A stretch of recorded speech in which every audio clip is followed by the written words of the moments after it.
What's up, my loves and fellow creatives? I'm working on a couple of remembrance designs, but these couple of projects have me doing some things that I know you all have been asking about doing. So if you have questions, just ask them in the comments here and I'll check down periodically. But I am doing a live proofing session. So I'll look down as as I kind of take breaks. So one thing y'all asked me about is how to change a 13 by 19 to an all over. So this is technically a 13 by 19 design. I'm bringing it over to the free all over template. And I'm going to Control T to resize it. It's all pretty much selected at once. I'm going to make sure that my text and everything is in my text safe area. So no matter whether I'm printing a small or a 3X, it will all fit where it needs to. And I'll make sure I adjust this top image also to make sure it doesn't get cut off.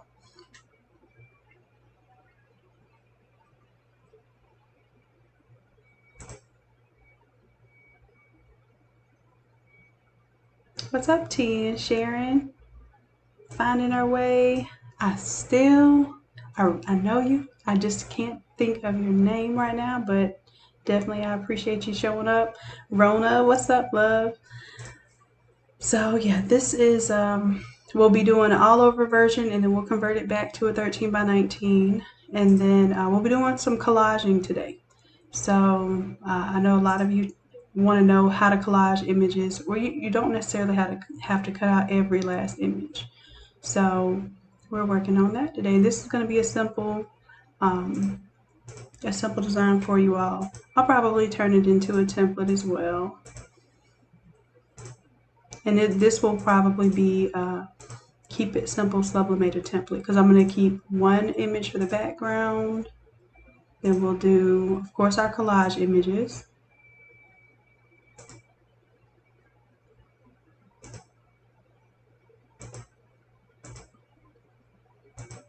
And then I'm going to get rid of all of this stuff and show you how we're going to clean it up with layer mask. All right, so this is dates.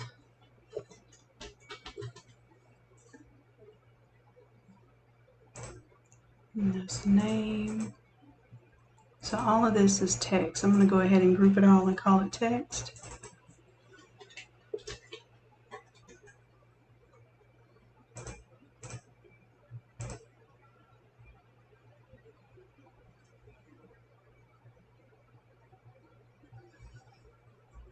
All right, so it looks like we're ready to get started on this one.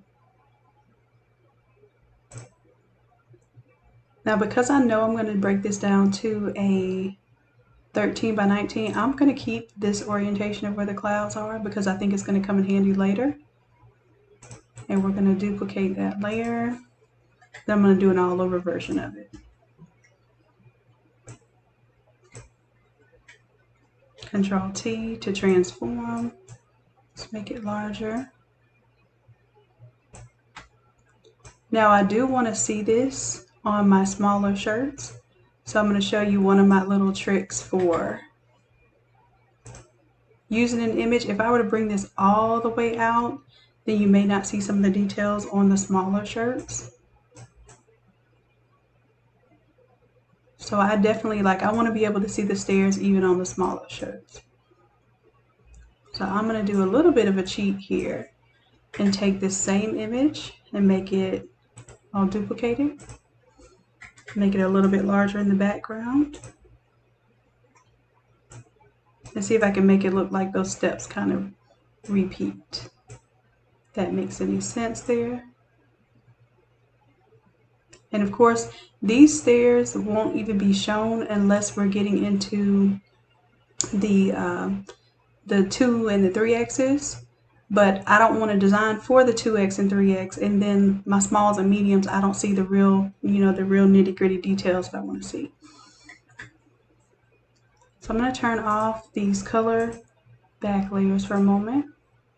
Bring my opacity to 100 so I can really see what I'm working with. Even here, turn the opacity to 100. I can always turn the opacity back down. So as you can see, let me turn all the photos off. And that's another thing, I usually make a photo group. So this one's going to be simple: text, photo, background. Photos. I can turn the photos off and turn the text off. And what I'm focusing on is whether I'm going to be able to make this blend in and look like it's one big image. So this is going to be fun. And once I get it done, I'll probably merge it for you so you don't have to see all of this mess. It's going to be a keep it simple sublimator template. Okay, so let's do a layer mask here. I'm going to grab my brush. Now I can do my soft round brush and just kind of fade off certain areas of the design. And I'm just trying to make it look like these stairs are going to be continuous.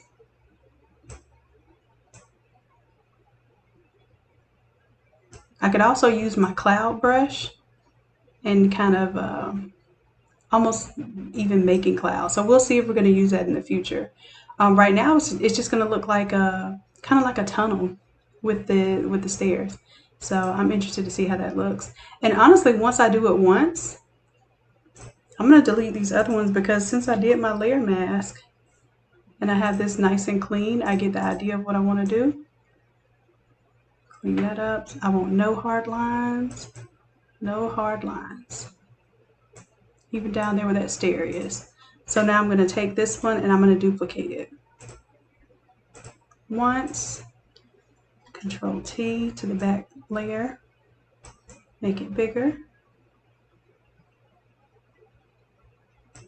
Right? And then let's do it one more time to this bigger layer. We're going to right click, duplicate that layer. And then on the very back layer, let's make that even bigger. I'm rotating it. Control T to transform. Let me turn my little helper on. Even though I can't stand this thing when I'm typing, it definitely helps you all see what I'm clicking on.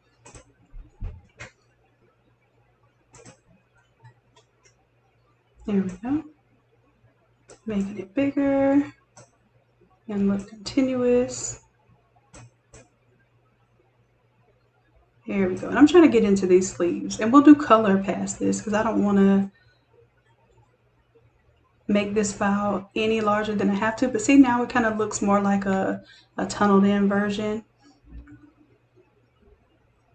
So what I'll do for the outside, instead of just putting color, we're going to make a few clouds there. So let's do a brand new, fresh new layer.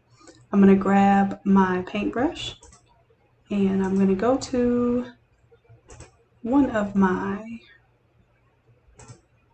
cloud brushes.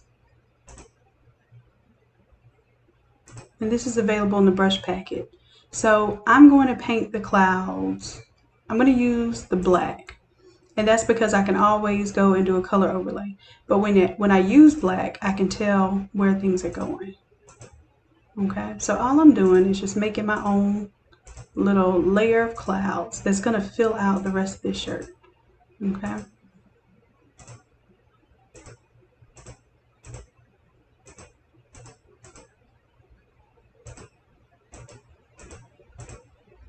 Alright, so I've just made my own background. So this is not going to be black. I'm going to do a color overlay. And I can choose white. I'm actually going to choose one of these whites that are in the design here because it's more like a light blue. It's not like a pure white. So we'll say okay to that. And of course, where the background image isn't, I see this magenta, and I do this on purpose. I put that back there. So let me do a layer, new fill layer. I'm going to do a solid color white, just so I can see what everything looks like now. And that looks nice to me. I'm going to delete these extra layers that I do not need.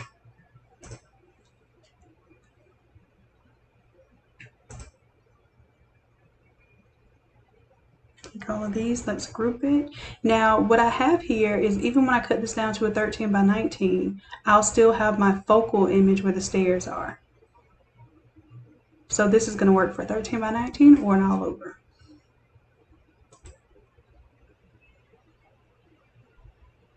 And I'm going to go ahead and merge this group.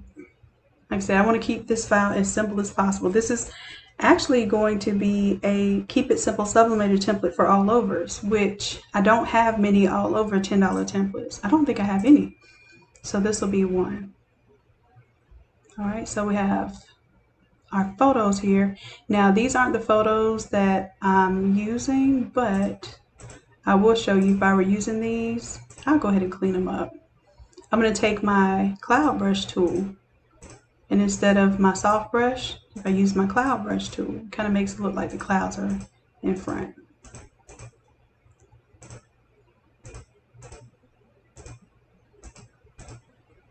All right, and let's see. I think that's it. The other ones I have faded off up here, which would be this photo here. I'll bring it down so it won't possibly get cut off. You know my theory. I like to keep faces and text within my safe area. Anything else, you know, can kind of extend past the space if I wanted to. And then I'll do the same thing here. Create a layer mask, grab my paintbrush, and I have my cloud brush selected. So it's just taking off pieces of the image as if the cloud was stamping through.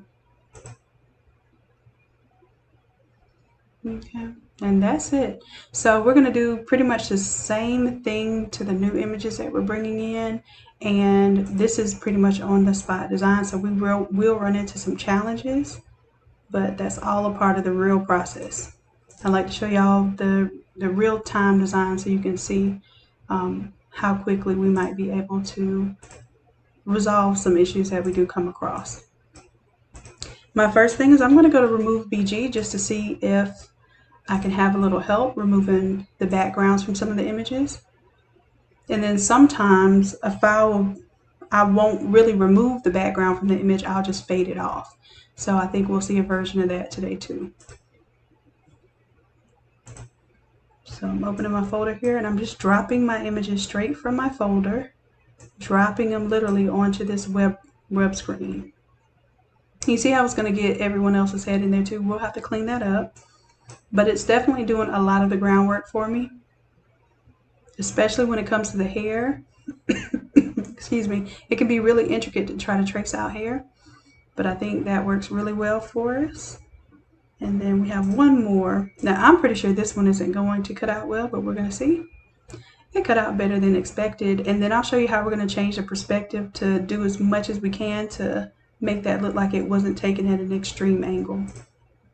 And this is a really low resolution image, so we're going to download it as it is. It won't even give us the option to download the high resolution. All the rest of them, it's not really much difference. That high and low resolution was so little difference that I don't even want to use up a credit for that one. This one's a big enough difference.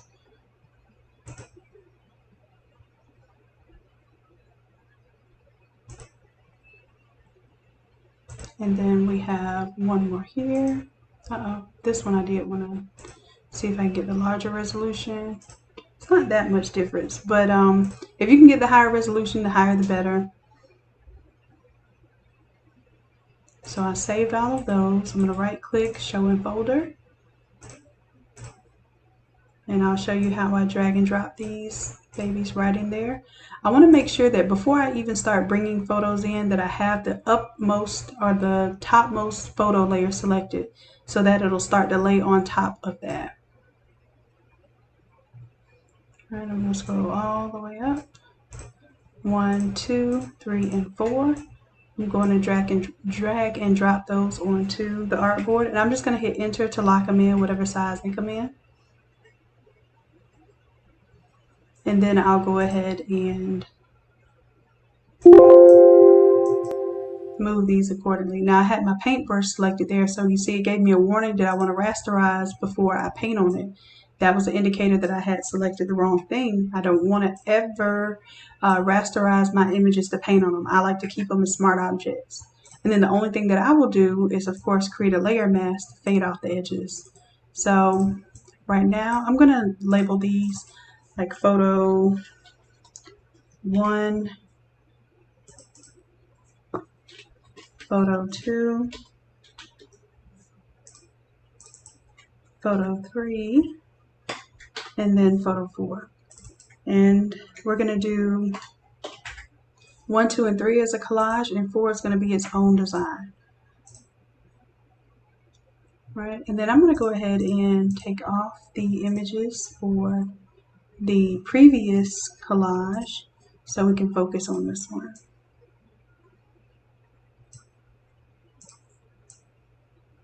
And again, this image has some background to it, so we're going to double click on it. It's a smart object, so it'll open up in its own window, and we're going to clean that up.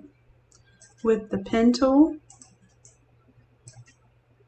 I'm just going to come in and start creating a shape to the outside of this here. Now I'm clicking and dragging, and as I click and drag, I'm creating curves that we'll be cutting out.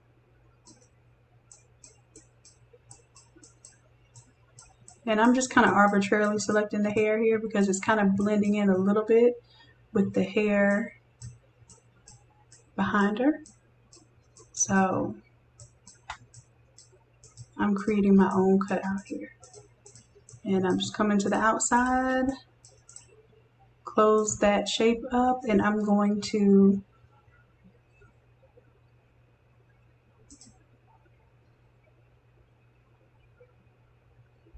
oh, it already created a shape. I didn't need it to be a shape.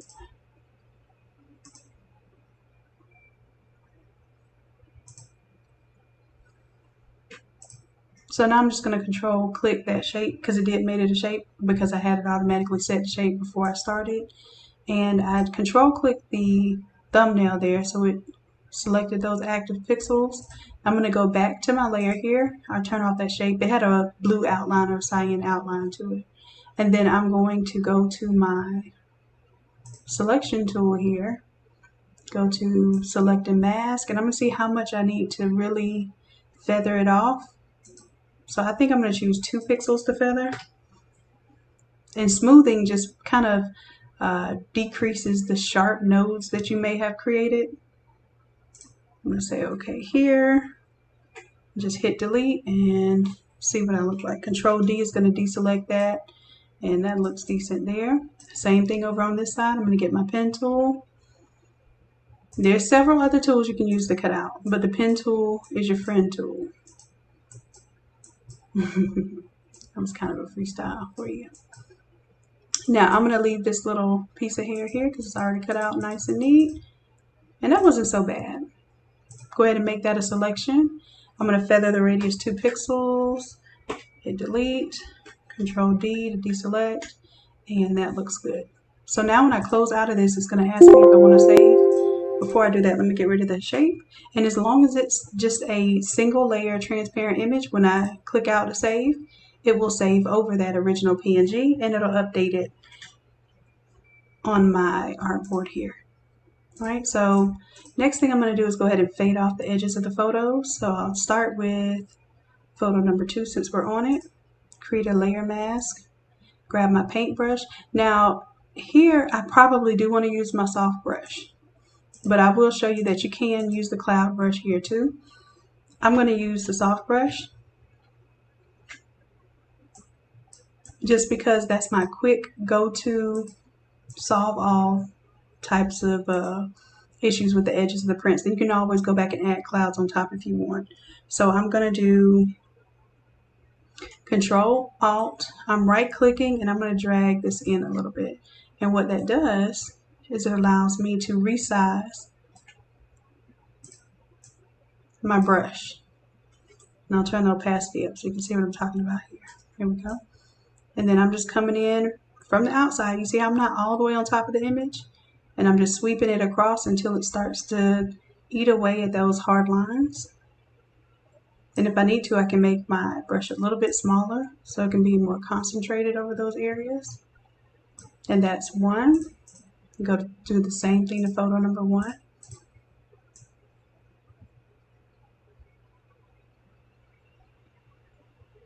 Here we go. And then photo number 3, let's add a layer mask there.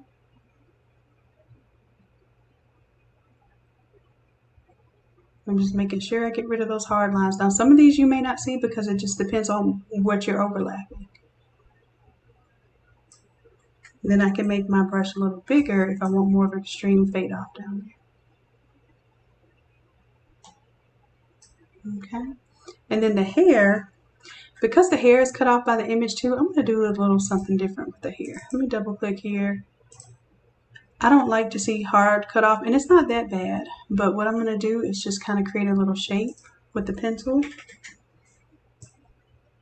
and just kind of looking at how it naturally curves. I'm just going to create a curve here so that it doesn't look like it is abruptly cut off. It's just really subtle, but it makes a difference. Now let's go ahead and turn that into a selection, feather 2 pixels, and I'm going to delete. Save that, it'll update. And see how that just gave it, it didn't quite look like it's the edge of the photo anymore. And then I can come here and get rid of the hard line right here on the shoulder. And that just makes me a little bit happier not to see those hard lines. All right, so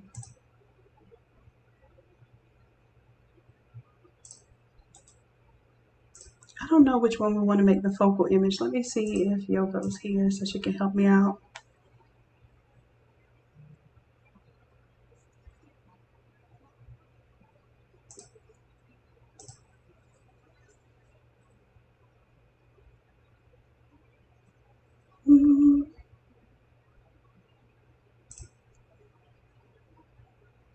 Okay, so I'm going to have to kind of make it my own because Yoko's not here quite yet. And Yoko, if you are here, you can say something in the comments. Let's do, I'm going to grab some wings and a halo. Let's see, I'm trying to think of which template I know has that. And this is how you combine templates too. Let me see. Let me see if I put the word, I named my file so long that I probably have the word halo or wings in it. Oh, I know the Paradise one has a lot of wings in it. And the one with the stairs. There are certain ones that I put like Easter eggs in there where I think the stairway one, I put like 6 different versions of the wings, and I did the same thing with the Paradise. No, I think it's the stairway one. We're about to see. Let's see. Now I'm opening some big old files all at once, so we'll see what happens. Oh, thanks, Octavius. He says I'm the best.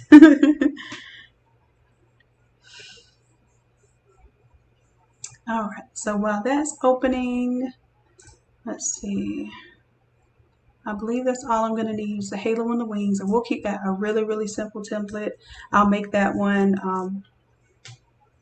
an inexpensive template so that anybody coming into the game should be able to start on their Remembrance shirts, which is a pretty big deal for most of us.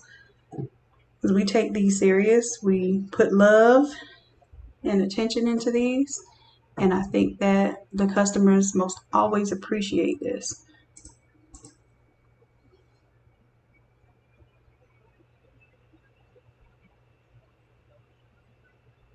That's good, Octavius. Are you doing sublimation now? I know you're the king of photography and you've been doing your edits. So I don't know if you're doing the sublimation right now or what, because I know you doing your thing on those edits.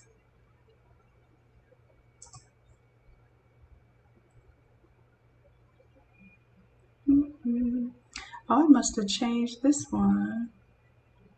Oh, this is a version of it. So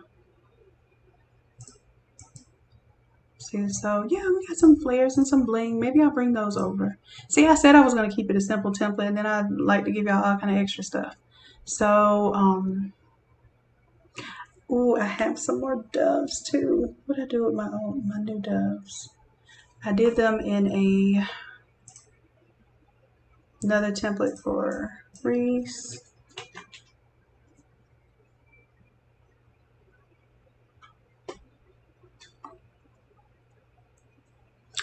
Let's see here. Because I know like what you all typically like to see, and I'm trying to make sure I include it for you. So this one will be,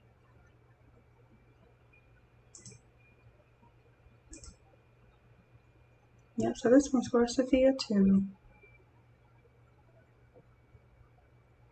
All right, I'm opening up another big file, trying to combine all these things for y'all. All right, so I'm gonna grab the layer mask from here. Where's my layer mask? So there is my cloud-like layer mask. I'm gonna grab it.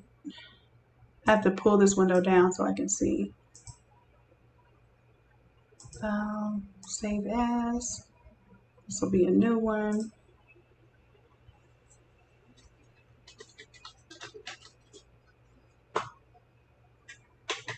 We'll make sure that's a KISS one. KISS. Keep It Simple Sublimator. And then I'm going to drag some elements from here.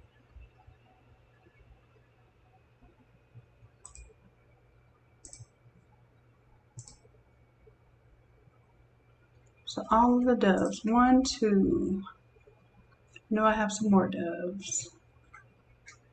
And I'm holding down Shift so I can select multiple images here. Let me move that up. Shift, and let's grab that one too. So I have 4 doves. I'm going to bring those over to my KISS Remembrance. And you'll see, like, basically, you don't even have to buy the template. If you look at what I just did, I just created something the same way you can create it. I just like to offer the templates so that that you kind of have something to go by and update and change rather than having to create from scratch. But I never tell you have to buy anything. I'm always telling you that you can do the same exact thing that I'm doing. Probably even better if you put more, more attention and time into it as well. All right, so another thing I was looking for, because I wanted to keep it simple, but I definitely want to put wings. This one is just the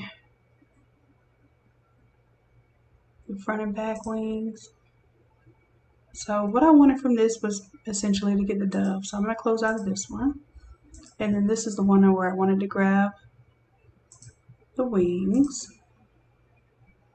I think I'll put the bling in there for y'all too.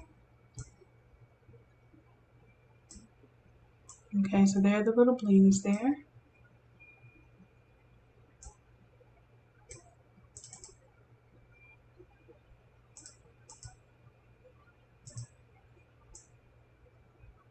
All right, so you have some blings, and what else?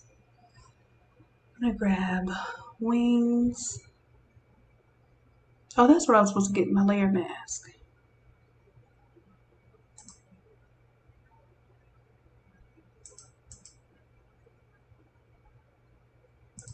All right, so which wings are we gonna use?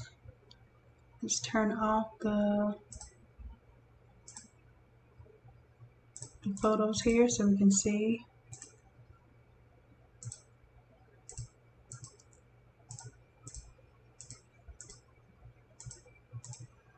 I'll tell you what. Well, I need to not include all of them because with the Keep It Simple Sublimator, I know some of you have like limited space on your computers too. So I'm trying to create some smaller version of the files where I don't put all the, I like to include some layers for y'all. But I need to have some simpler versions, and that's what the Keep It Simple templates are supposed to be about. Less layers, easier to just pull your images in. And where did those wings go? And these wings are actually left and the right separate. So if you have to, you can change it out. And then I'm going to name these doves. So that's going to be dove 1. This will be dove 2.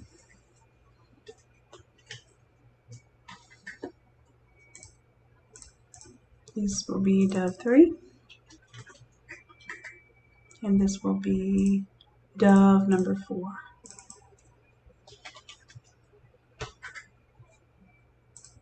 And they do have little drop shadows on them just to make them look like they're popping off of the shirt just a little bit. Let's see, our main image. I kind of like the fact that she's looking down right here, so I think I may use this as the main image. And kind of see where it goes from there. And again, I'm being aware of my text and photo safe area.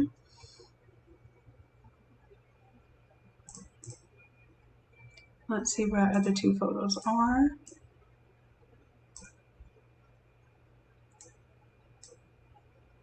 I'm going to bring the other 2 photos behind the wings.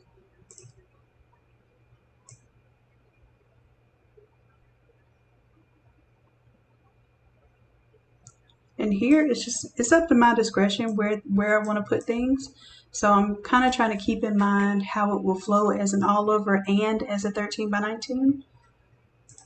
And that's just, that's just you doing your work and playing with it and using your eye, your judgment. Now, this Forever in My Heart that's here is on the image. It would take a little bit of work to clean that up. I'll see how hard that might be. Matter of fact, let's double click on the image. And let's see if I can kind of do some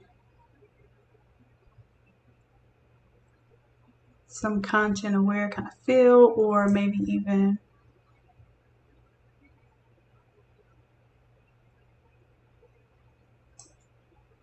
let's see if we can use the healing brush. I'm going to pick up some color maybe from here, so I'm holding down Alt, and it's kind of giving me a hint. If you see down here when I'm hovering over something, it's giving me a hint. It's picking up some white from the text above.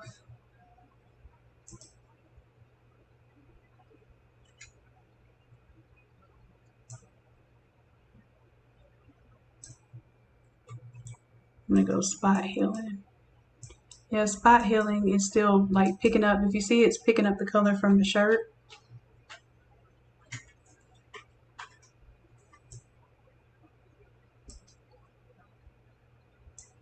Let's do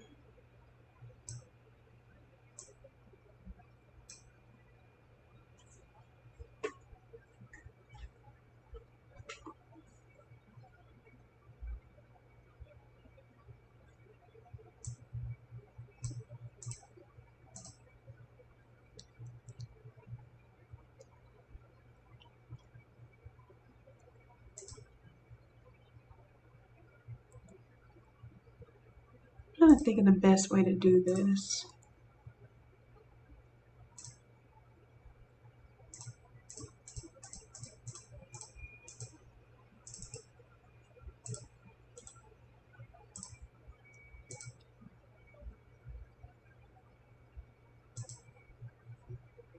Create a new layer so I can just paint on top of this. And let's grab, not looking for, no, not Chrome.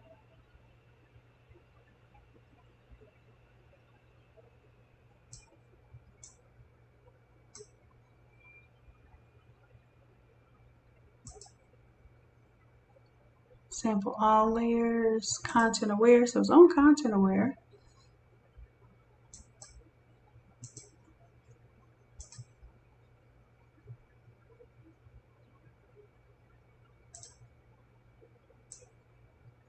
Let's do healing brushing. It's saying I can't. Here we go.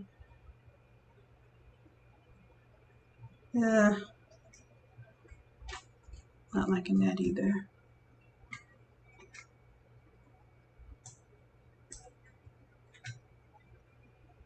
So let me pick from the outside and then come in. This is just not doing it for me.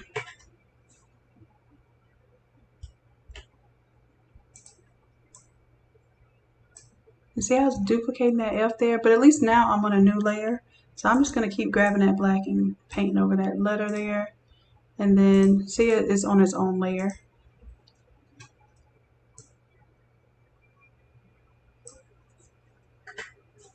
And I'm going to create a clipping mask so it clips back down to that layer. And then I can clean up what I don't want.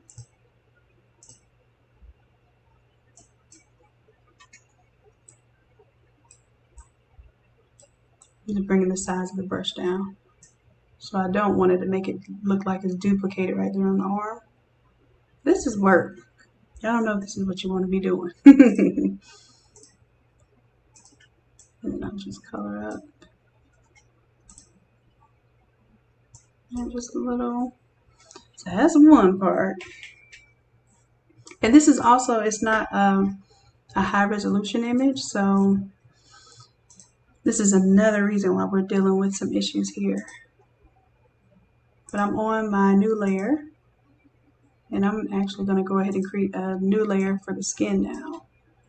And just pick up, I'm holding down Alt to pick up some areas where I'm borrowing the color information from.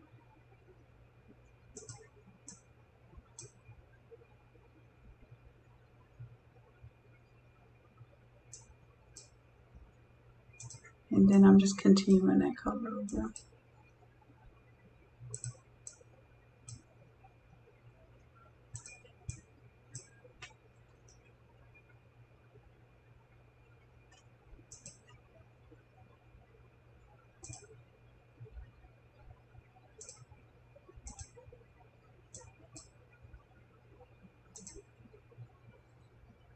Same thing as before, this is a new layer, so I can clean it up. On the layer mask, and I'm painting black.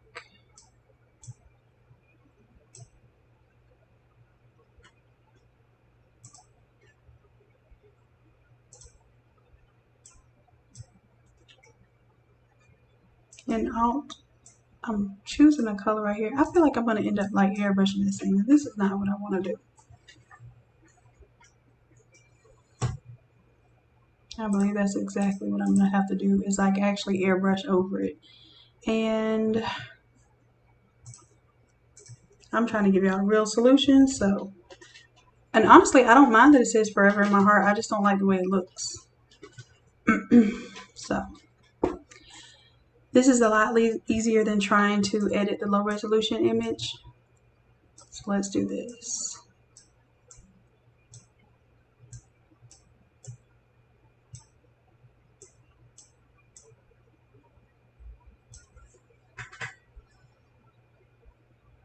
We'll still make it white. Let's do a color overlay. Then we'll do, you see, even the text here is pixelated because the image is so small. So whatever you start with is what you're going to end up with. So if you have a low resolution image, no matter what you try to do to it, it's going to be a low resolution image. So I'm just adding a stroke, just trying to do something to kind of cover up. And then maybe I'll do an outer glow.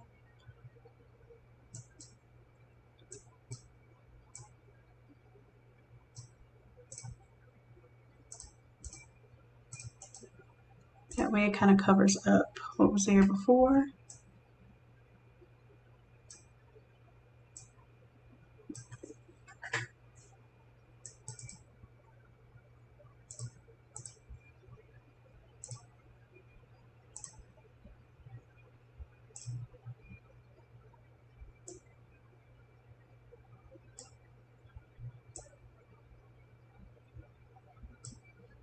And I'm just trying to make it less noticeable too, that there was ever anything there before.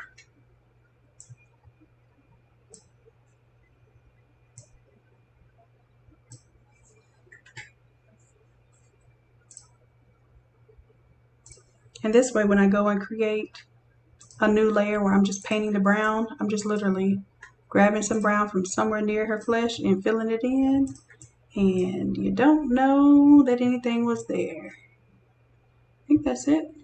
Kind of finished filling that out.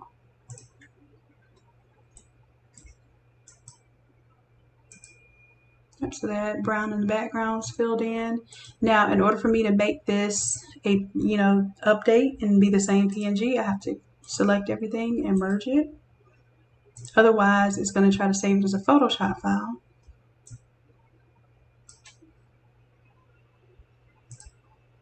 Let's go to yes, and let's see how that updates. So now it says forever in my heart, but it looks better to me. And that's my little fix there. Here we go. And like I said, you can have things hanging out of that boxed area. Just make sure it's not anyone's face or any words. So that works for me.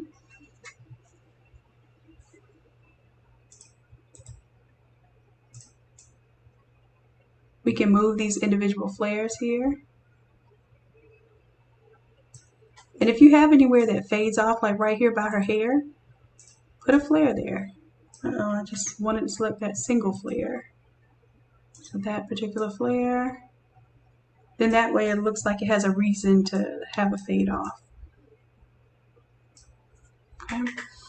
That's just a little tip there. You want to make sure you don't have flares like on people's faces.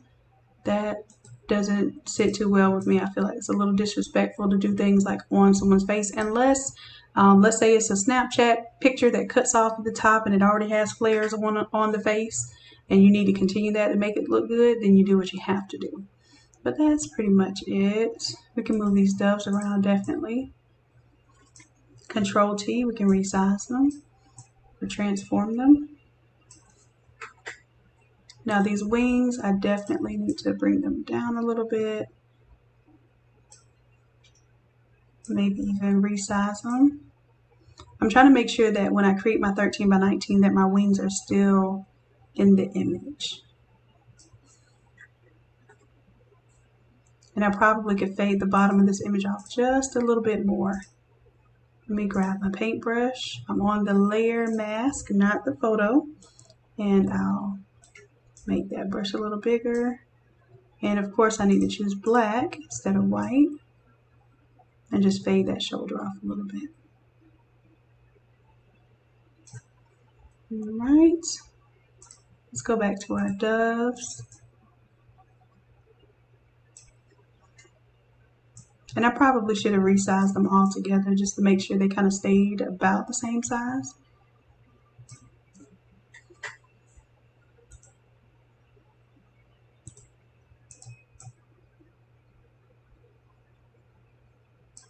And this dove, I may even put dove 3 and 4 behind the photos.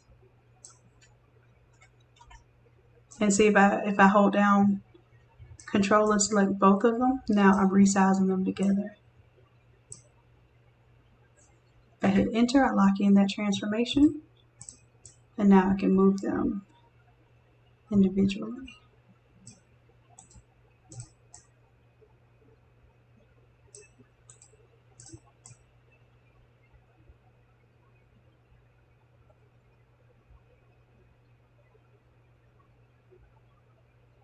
This is all like arbitrarily up to you how you want to have these. Let's bring those back to the front. I think they'll be in front of the back images, but behind the front image. Here we go. Like I say, every single time you design these, you're probably going to do it a little different. And that's the beauty of having the elements there, but having everything movable. Let's see. I do need to get the name and everything, so let me see if I can get that via message.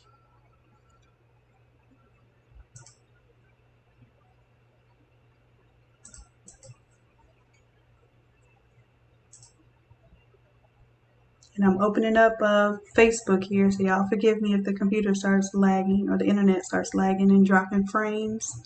Let's see.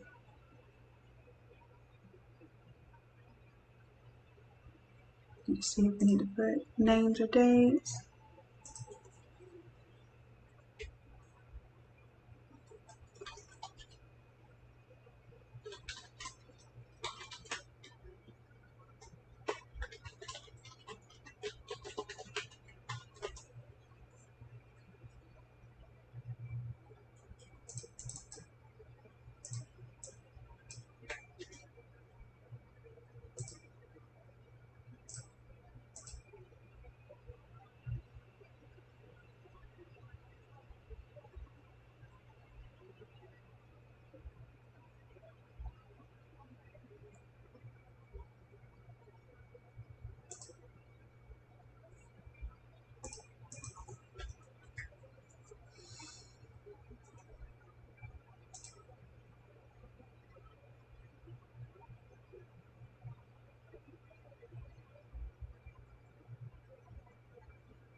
All right, so as I'm waiting on that, we can go ahead and change out our colors and everything.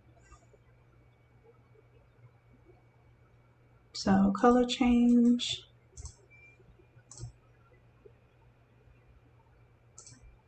I'm going to create a duplicate version of the text.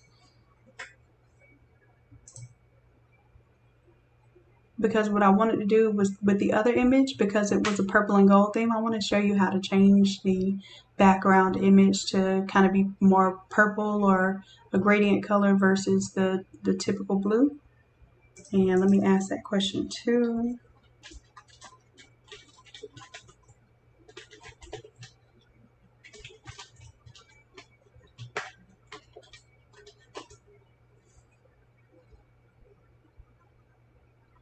All right, so for now we're going to assume that we're going to stick with the blue.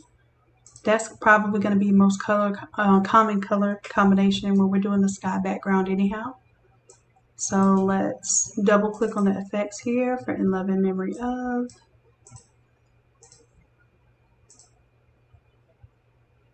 And then we can copy this hex code if we want to continue to use that blue there.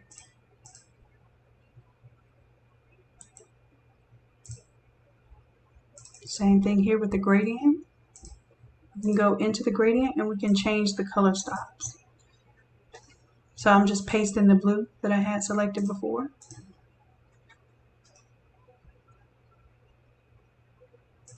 And we can keep that gold in there, see if they like it. You can change the gold to maybe a silver color or gray.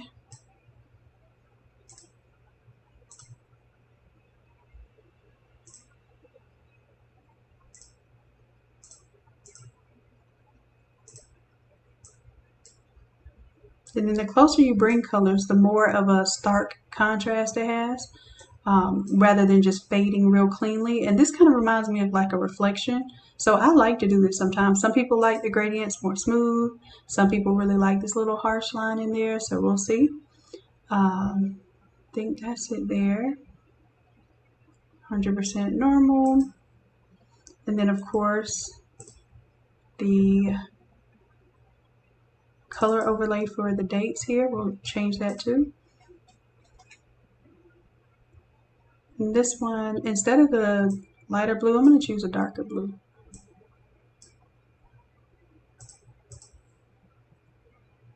All right, and everything looks like it's in a good space to where whether we did a small shirt or a 2x, 3x, we're going to preserve all of our text. We're not going to lose any of it. And then I only have to design one time. I don't have to resize it for a small, for a large, or for a 2x. It's just one design, and the 2x's and 3x's will just get more of the outside part of the design. What was I was going to do? A little something to that drop shadow to make it pop off a little bit more. Increase the opacity. Let's kind of increase the size and spread and see how we like that.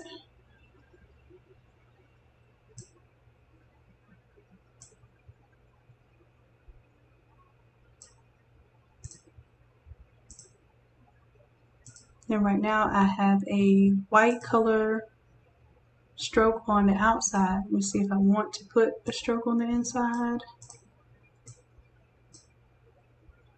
I just did like a tiny stroke on the inside just to kind of give it a little bit of pop there. And I'll probably pull down the opacity so it's not so stark.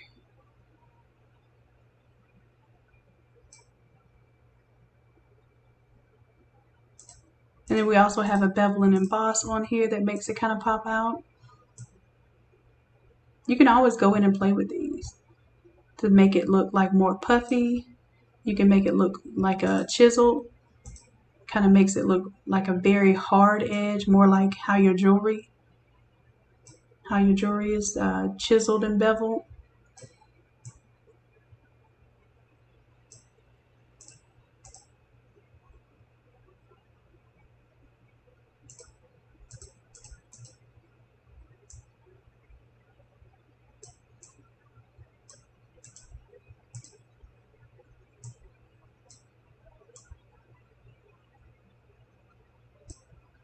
I'm seeing if I wanted to add satin to it, but I think I'm going to take it off.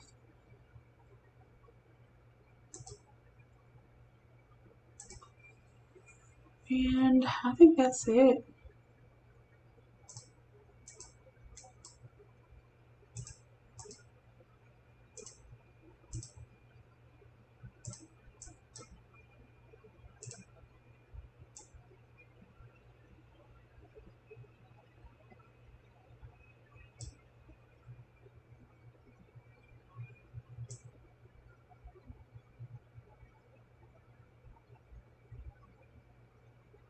Now I'm trying to see, since I'm using a light color, whether I want to use a darker outline or not.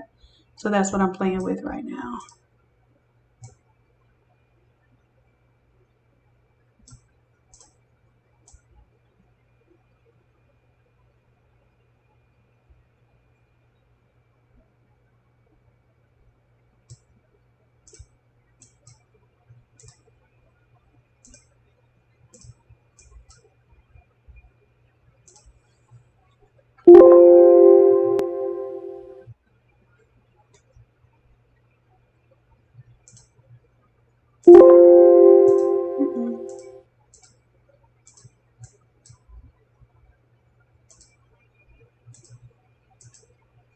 So let's let the inside be black, and then I'll make it a bit smaller. And then I'll let the outside stroke be white and be a little bit bigger. I think that works.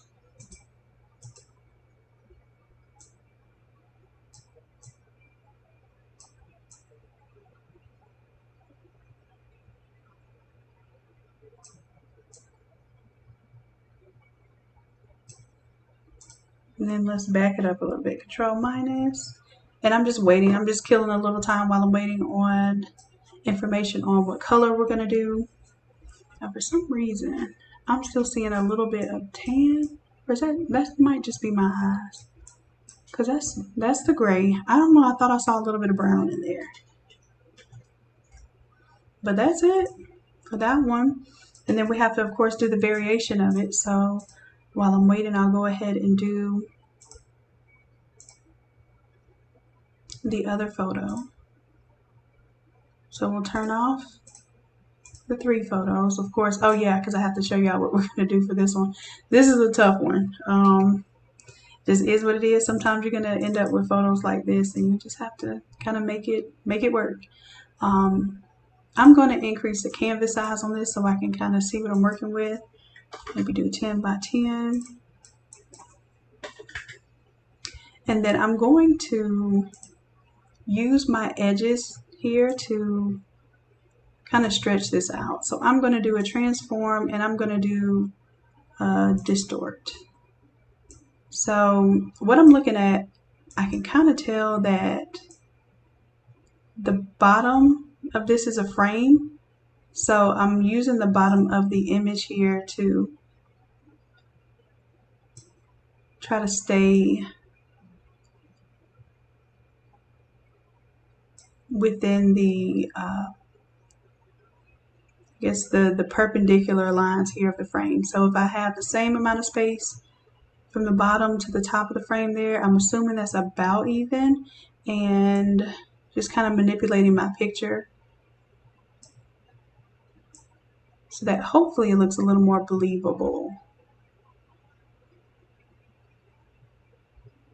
And like I say, you don't have to get this perfect, because you know when a customer sends it to you, they know they didn't send it to you perfect, but it can make a difference in whether someone like really likes what you did or loves what you did. And I'm going to take some of her hair from here.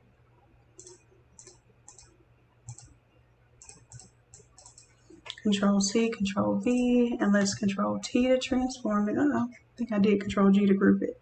Control T to transform it. And I'm going to flip it horizontal, place it behind the image, and let's see. Because this is going to be an all over shirt, guys. So this is this image here is not your optimal to do it all over, but like I said, sometimes you just have to work with what you have to work with. And this is not the best way to do this. This is probably just one of the quicker ways to do this. And then I'm going to do a layer mask on this hair right here and paint away parts of the hair, or this, we'll call it the hair piece. So we got a piece here, and we're going to try to blend it in just by fading off those edges there. Bring her face back, and then here we go. I'm not sure if that's how the hairstyle went, but it looks better than it being just cut off.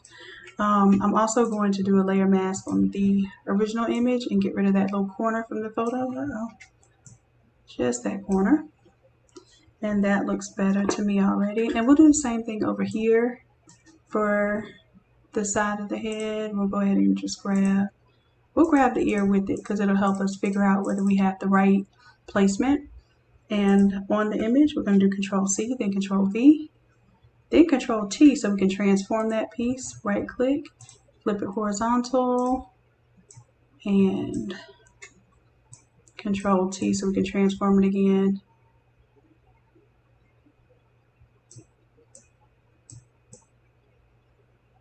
And of course, the coloration and everything is different, but we're going to do what we can do to utilize this. I'm going to blend off, and then I have to be careful because I don't know where the image really stops until I take it off. So that looks okay. Not exact, but looks all right to me. As long as it looks better than how I originally received it, I'm fine with that. So we're going to right click and merge all those layers. And then I'll go and fade this off. So we're going to say yes, we want to save those changes. And then I'm just going to make this a pure black and white image because it's probably like a little bit of color or maybe even like a sepia image, and that's fine, but I think it would look better black and white. So let's go to layer, new adjustment layer, let's go to black and white. And then we'll check off the box to use the previous layer so it doesn't make everything black and white underneath it, just that image. And I think that works really well. Now I won't merge it with the photo until I get the go-ahead that it's okay to use it as a black and white. That way I didn't waste my energy and time creating that those extra pixels and fixing the image. And then for this one, maybe we take the wings off.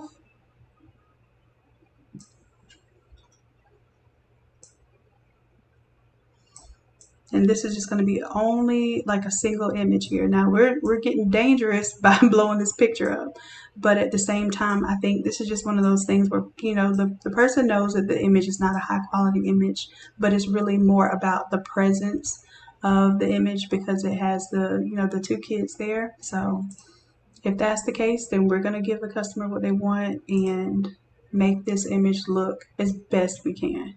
Let's go ahead and add a layer mask on this photo. And now I'm going to do a little fading off here to the outer edge. And I'm going to try not to get on the faces when I do my fading off. So that's why sometimes I'll make the brush smaller when I get into important areas.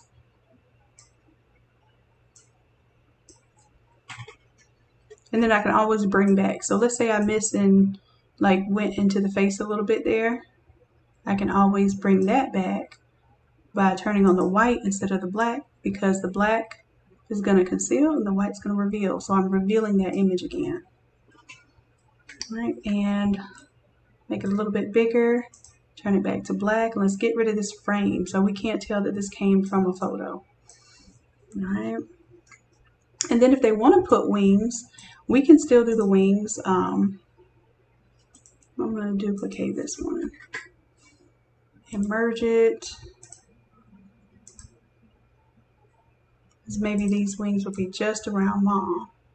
And it'll look like mom has wings and is looking over the babies. And I am going to squish it in a little bit here, maybe even rotate it.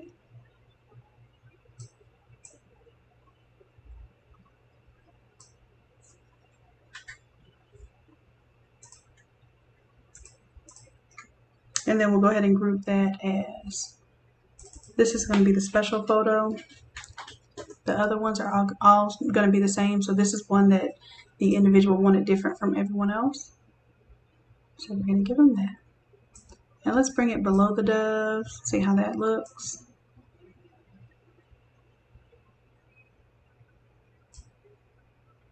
And I think we'll even end up bringing the text up for this one, if they want text. So I'm still on hold with that information.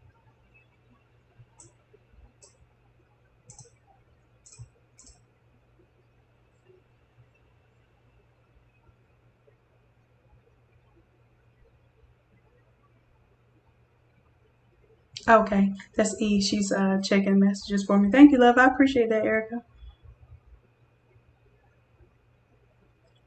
Noble Custom Designs. Yes, that absolutely will be an advanced class. So photo restoration is one of those things I don't like to do it. Matter of fact, this wasn't even photo restoration. This was more kind of quick fixes.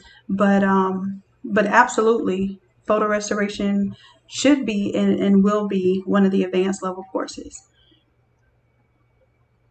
Great question. So just make it special, no name or date as of yet. So if that's the case, then what I'm going to do is turn the text off. The text will be available, and then we'll show, I'm going to go ahead and get this ready to do a screenshot. So when I screenshot it, I'll take off the one that says turn off for printing. We have no text, and I'll prepare the main image first. 1, 2, 3, and 4. And then let me take my background image. So this is clouds, sky, stairs, heaven. Control T. I want to make sure my stairs are about even. Here we go.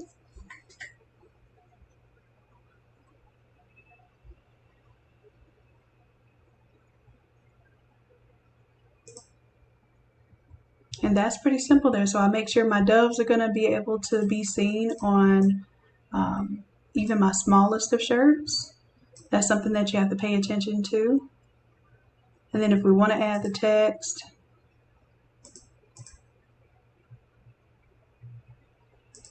and then instead of a name there, I'll put name and surname.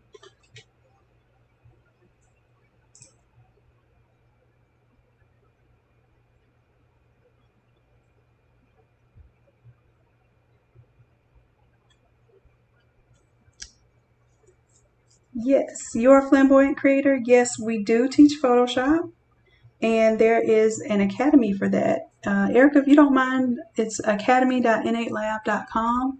If you could post that in the comments, I would love for you to check out some of the classes. Now, of course, we have the free 99 information, which is what I post on YouTube, and I have plenty of free content. So we also have a membership that's $30 a month. I would love for you to take advantage of that. It comes with 4 courses already out the gate, and then after that you get a course every single week. So most of the courses are $50 for the pre-recorded courses, and you get the course, and you also get the templates and whatever files came with that class.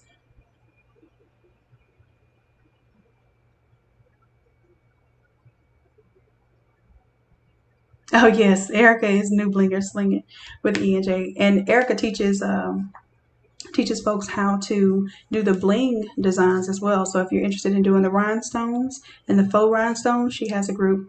So she helps me tremendously with this group, and then she also has her own group where she does the blinging. So we got you covered all around. If you, Mr. What's it? Nope. You're a flamboyant creator. Definitely, we got you covered. Okay.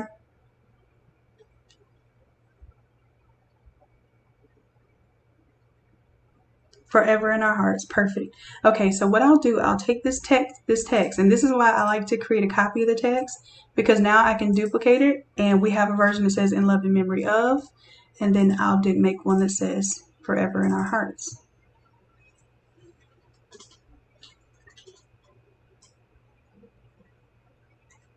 Now, of course, we have Forever in My Heart on her image too, so that might pose an issue, but we'll see.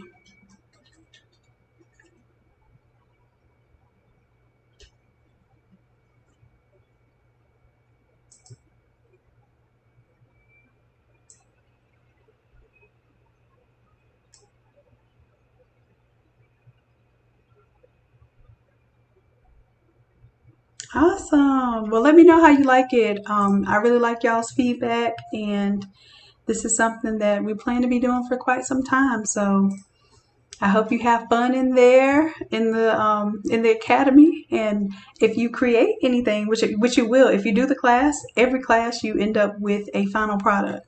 So definitely share it in the Innate Creatives private Facebook group. And that's where we also ask our questions and get the scoop on what we're doing next as far as tutorials and content. All right, so Erica, are we putting a name and dates on here, or no? Just the words "Forever in Our Hearts."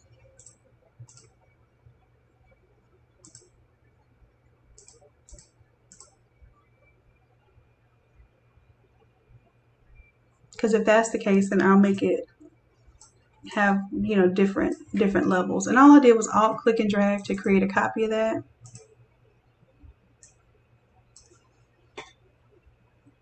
So if we're not going to put any a name or anything like that, then I will make it a little more substantial with the message text.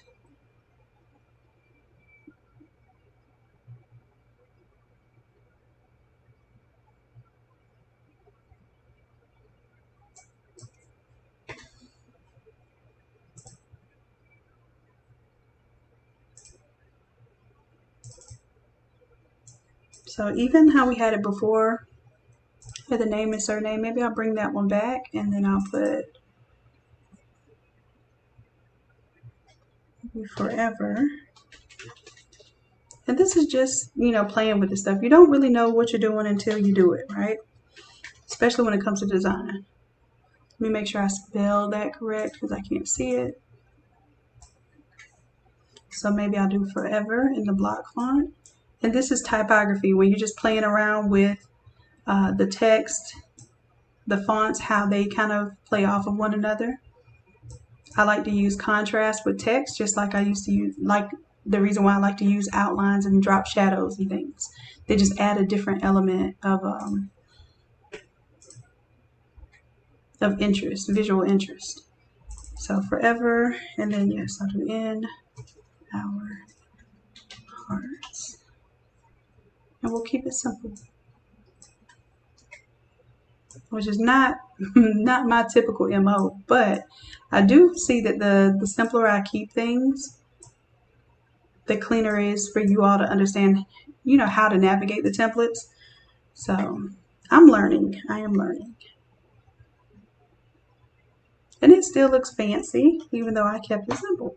Forever in Our Hearts. And Yoko. Oh, Yoko's here. Hey, love.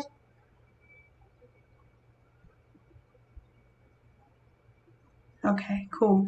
Now, if you let me know, I will probably have to get to printing these today. I doubt we'll be able to get it in the mail today. But if we can go ahead and get them printed this evening, then I can get them out tomorrow first thing. Okay. So let me know if I need to change anything.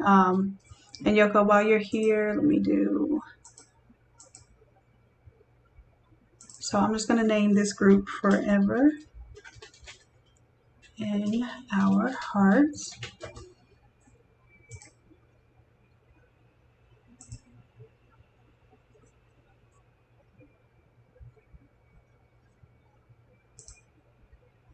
So that's one. So this is movable. Of course, if we didn't have the images up top, you can put Forever in Our Hearts up top and then put the name and date at the bottom. So that's the beautiful thing about the templates. You'll be able to fully control where you want things to go. And let me move that over just a little bit.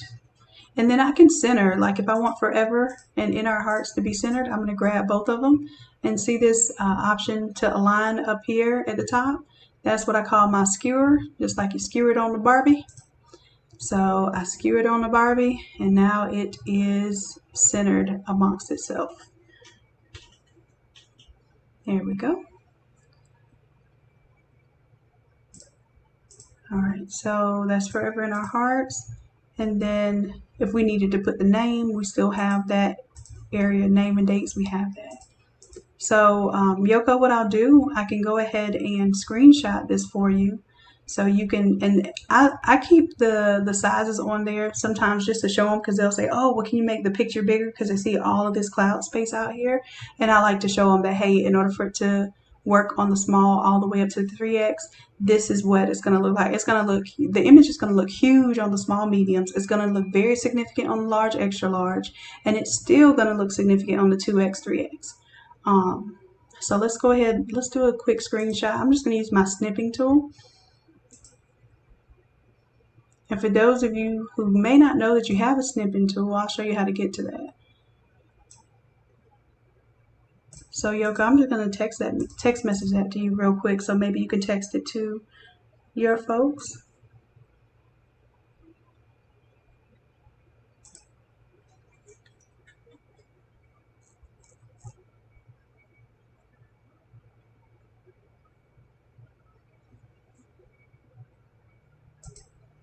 All right, so that'll be version 1. And Yoko, the reason why this says forever in my heart right there is because it was already over the photo, and I just chose a nicer font to make it look fancier. But let me know if maybe we need to do something else with that instead. So now we can do the alternate version. I'm going to take off the wings and the other photos. And let's bring on our special image. Where is our special image? I know I didn't delete it. Nope.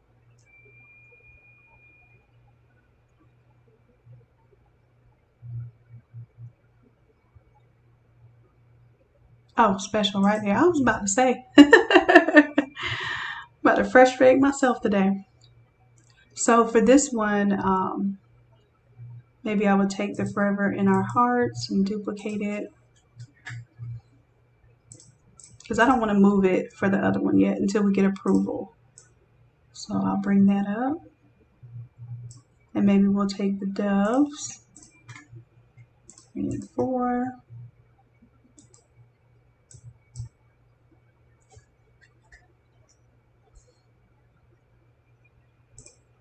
And we'll turn off the doves for the main design, and we'll see about moving the doves for the secondary design.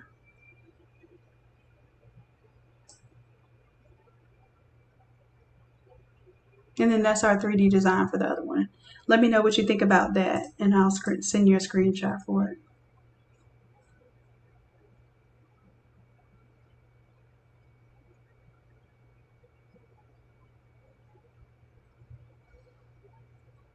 So how you get to the snipping tool, I have mine locked down here to my taskbar, but if you don't see it, you just type in the word snip.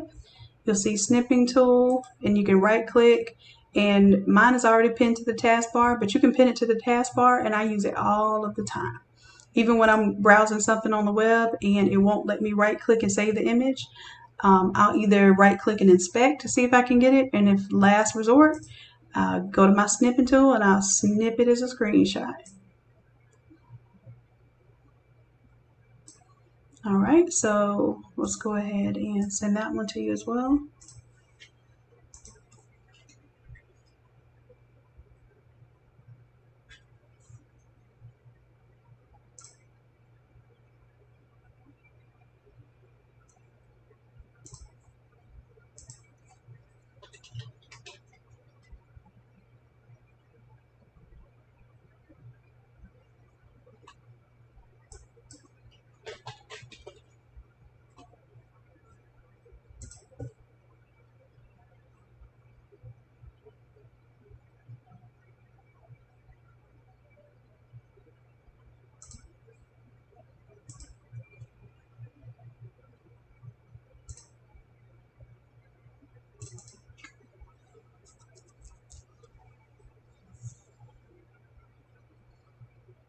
And one thing I should have been doing this whole time is saving, especially when I'm opening up all these large Photoshop files.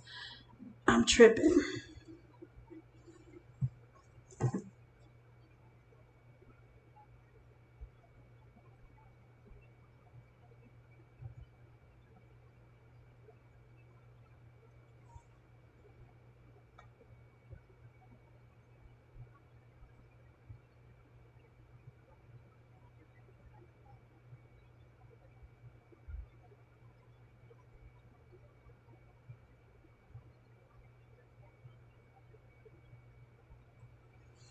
All right, so I'm opening up another file. There's a couple of other Remembrance projects I'm working on too, so I'm hoping to get those all wrapped up in the next hour while I'm demonstrating to you all. So then that way if you have questions about the process, you can kind of see what it really looks like. All right, so that's previous order. There's the main image. There's the back, so we need the front.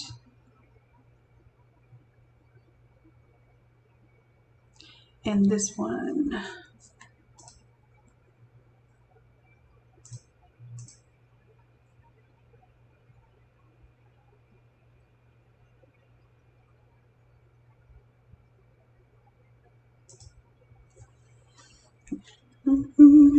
All right, so the customer needs us to put on the headstone too. So here's a situation where we did some shirts and they love the image so much that they want to put it on the headstone. So let me go ahead and answer her back and say I am emailing, well, getting ready to email it to you.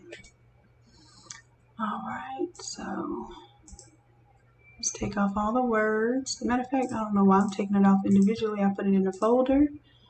And then we're going to only use the back image.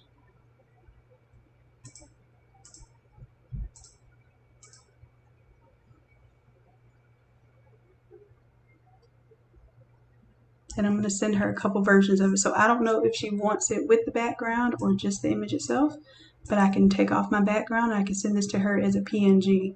So I'm going to quick export as a PNG. And then we'll have version 1. And then I'll turn off the background.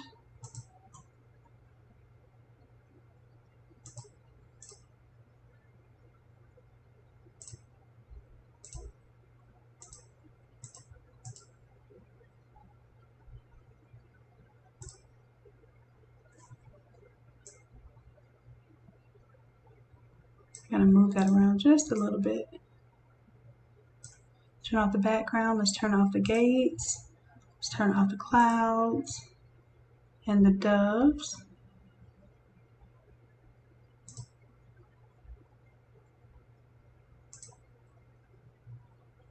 And then we'll make sure that she has just the photo image here. And I always fade off the bottom here, but I may fade it off even a little bit more now.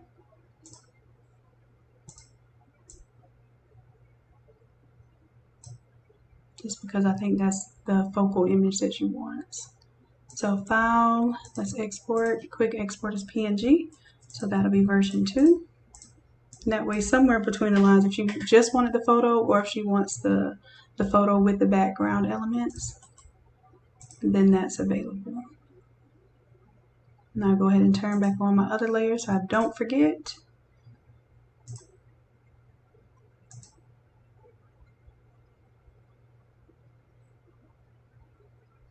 Turn back on my text and my doves.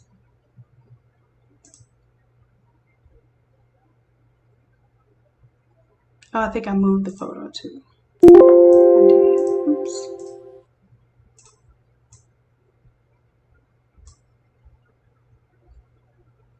Okay, so I am going to make those changes, send those over.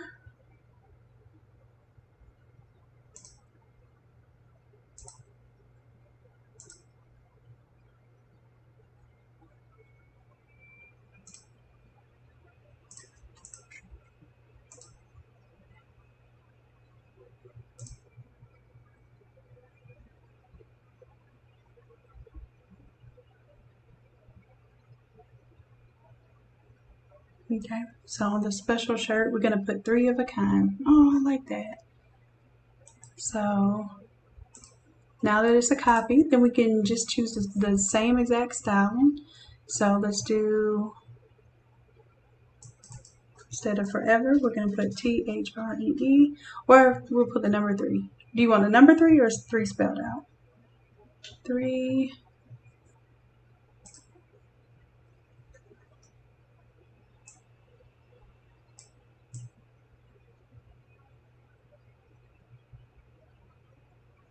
Let's see how we're gonna do this. 3 and then the kind.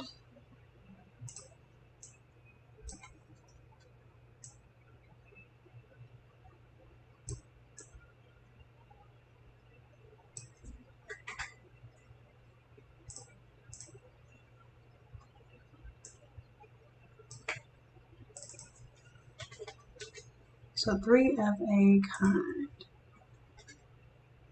And I'm still kind of playing with the different fonts and the layouts and everything. And kind of how I layer the text, what I put in front versus the back. It's all it's all up to you. There's no exact formula to it.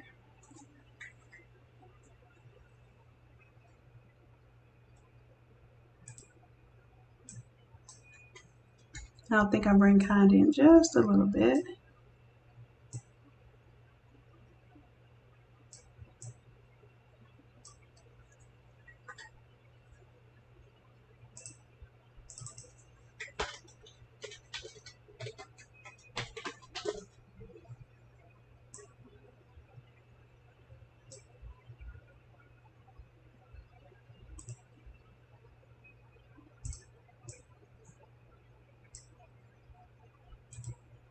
Then I move the doves around so I'm not covering up the dove's face.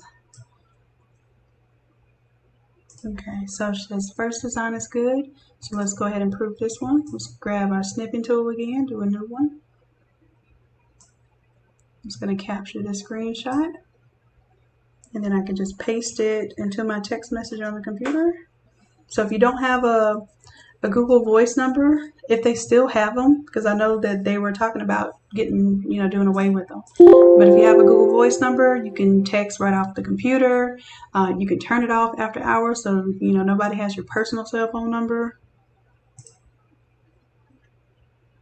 And it's a very easy way to keep up with communication because I can just do a search in my Gmail. And let me go ahead and send that email while I'm talking. But I can do a search in my email for a person's name or a part of the conversation I know that I had, and it will find it just like it'll find an email message. Ask her, let me know if you got it.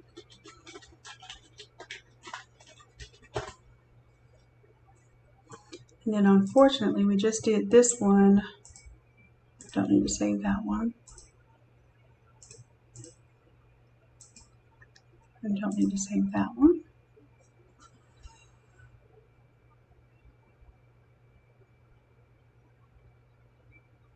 And while we're waiting on that, I'll go ahead and start on the next design.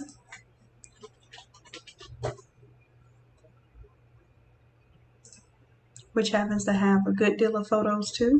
We're going to see what we can work with and what's a little too difficult to work with. So I'm just dragging and dropping my images one at a time.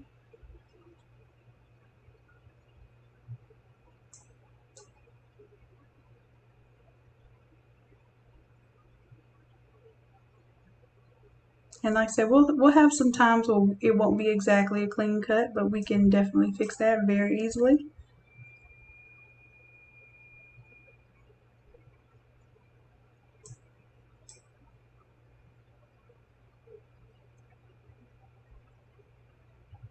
And I thought that one was going to have some issues with that black curtain behind it, but that turned out beautifully.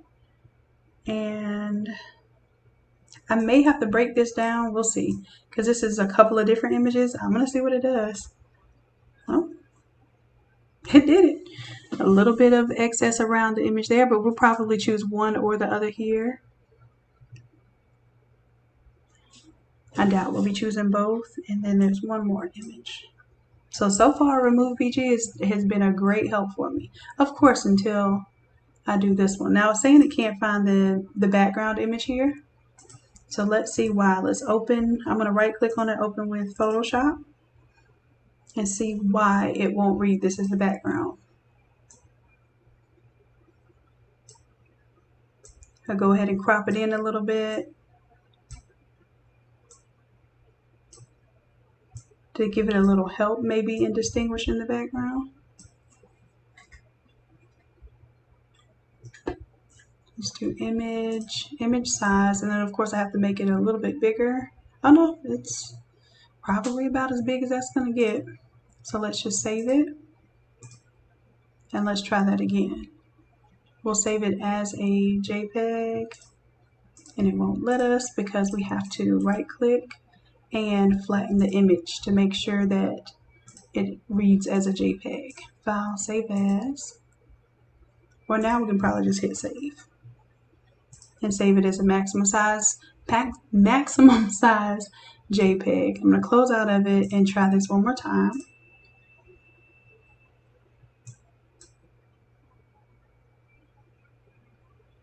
And there we go.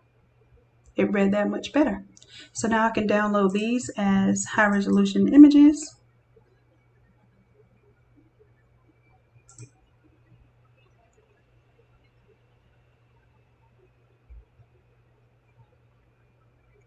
Let's keep going.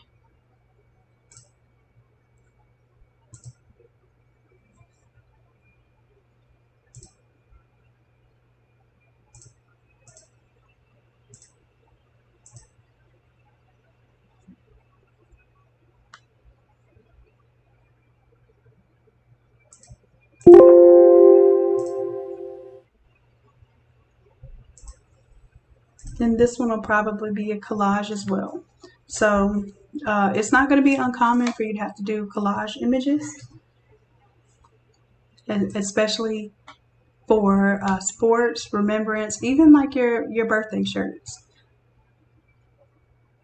But I definitely recommend that you have a price per photo. For instance, if you go online, ours is $5 per photo that's extra. And then that way it kind of compensates you for the time not only it takes to cut out the photos and optimize them, but also you have to think a little bit harder when you have to make collages versus just updating one photo.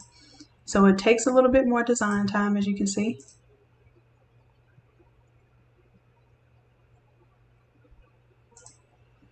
All right, and I think that is it.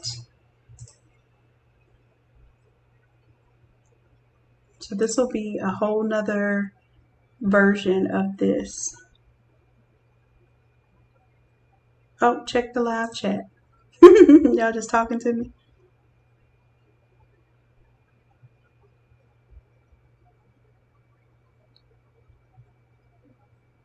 Oh, Erica, she's messaging me on the Google Hangouts. So I think we should be good.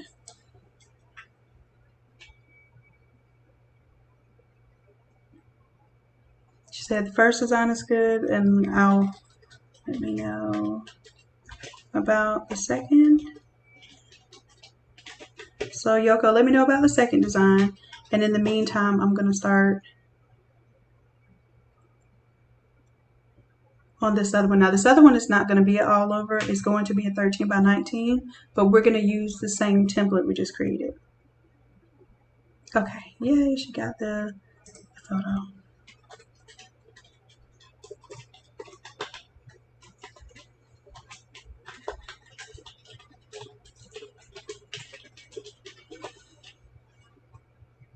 Okay. So make sure that we save. I'm bad about working on something and not saving it and then having the audacity to be mad if Photoshop shuts down on me. All right.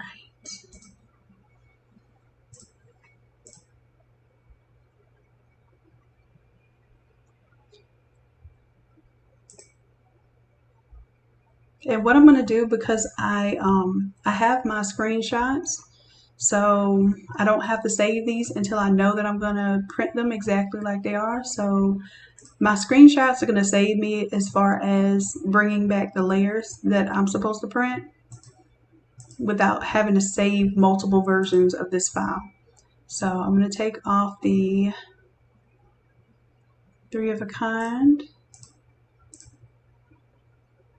and let's go ahead and start bringing in some of our other photos. So I'm going to make sure that I have the photo folder selected. So I'm going to put this for special doves.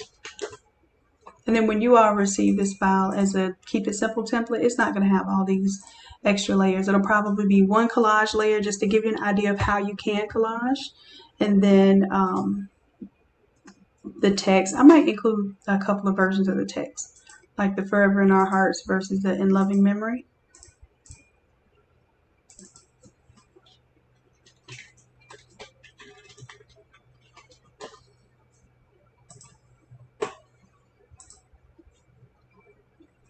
All right, so this one I think we will be doing dates and name. So let's go ahead and see what we're going to bring over.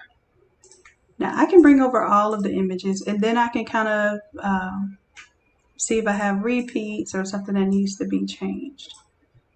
So I just held down Control while I was clicking the different images so I can pull them all over at once.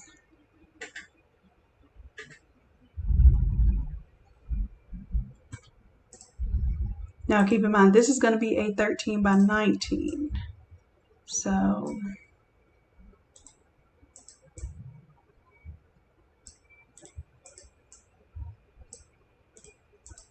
let's see, probably this one with him kind of smiling a little bit will be the main image.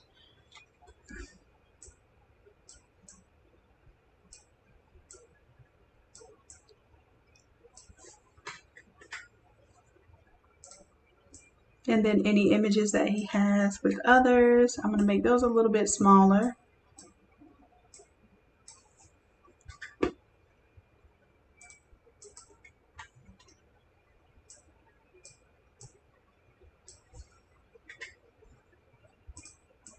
I'm going to place the main image. Oh, that's not the main image. This one is.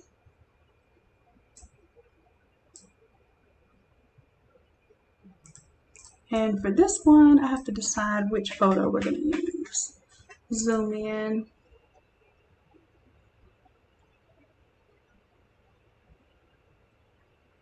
Well, I think either one is kind of looking off, but this one gives me the full hat, so I can just cut off just that little bit there. So I think that's what we're going to go with. Open that up. Let's go ahead and crop it. And I'm going to tell it to delete the crop pixels because I don't need them. Now, typically I don't select delete crop pixels, but in this instance, it's not going to hurt to do that. And we'll grab pen tool. Let's clean up this hat area here. And was that whatever that curtain or wall behind the hat was very close to the hat color.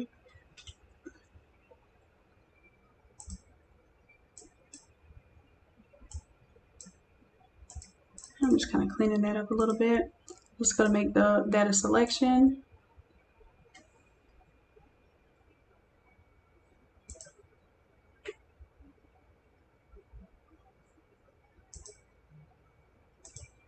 Oh, I forgot I was selecting two different shapes, and I'm going to go back a bit because made that selection.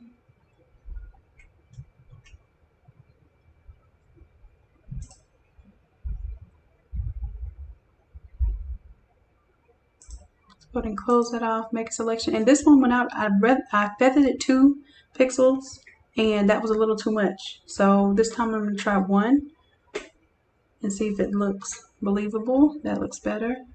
And it's because the resolution of the image is lower. So if you choose to feather too many pixels, it'll fade it off a little too much. Let's go ahead and do the same thing here with the cheek and the edge of the hat. Make that a selection, feather it 1 pixel, and let's go ahead and delete those pixels. All right. Now the rest of it will just fade off with our brush and the masking tool. All right. Now, this is where I try to determine whether I want to use all of the photos someone sends me or not, but I think I can make this work. So let's do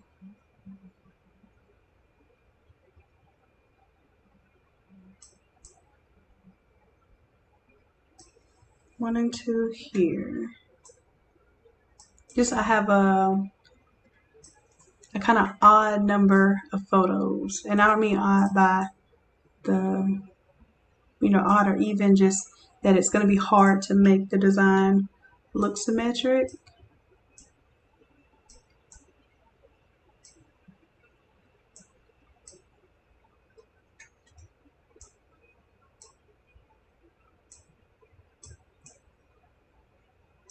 So what I may end up doing is his image is larger in the background.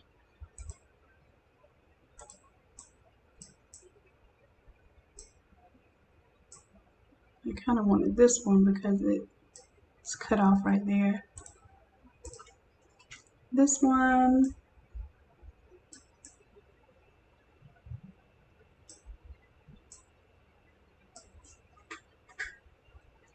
And then we'll bring the family photos to the forefront.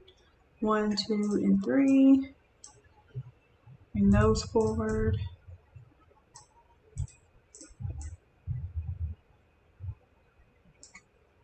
Let's see how that ends up working out. What's weird is I know that that's the same photo, or it looks like about the same photo as this one where his hands are. So, but he said a lot of times they want to make sure that certain people are featured, so I don't want to assume that we don't need a photo. I'll let the customer decide that.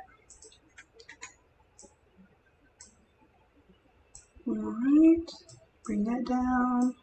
I'm trying to keep the proportions kind of the same, so they all look like they're about on the same plane.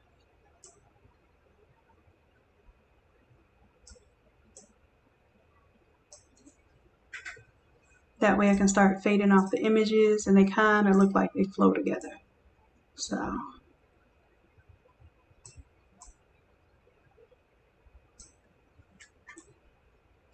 I'm just painting on my layer mask here. Uh-oh, got a little too loose right there.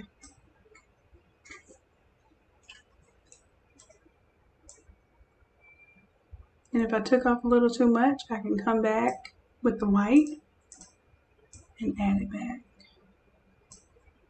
And honestly, I'm just going to go ahead and take off this extra arm over here. Just go ahead and paint that on off with the black. And then let's Control D to deselect. Yeah, that looks better.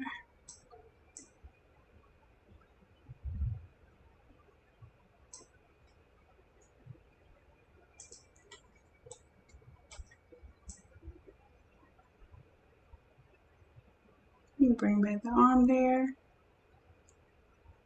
There we go.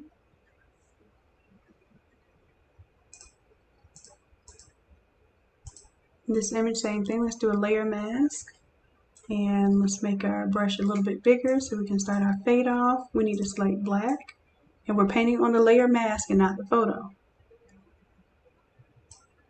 And then same thing with the middle image, new layer mask. Let's paint across the bottom there and fade that out. And I think even though they're sitting at the table here, I might fade up into the image because that's kind of how the other ones are going.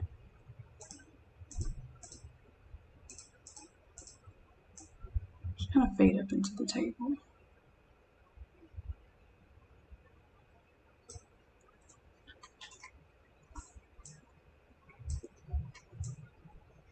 Alright, and then I can take my main image and move it. Oh, that was a flare.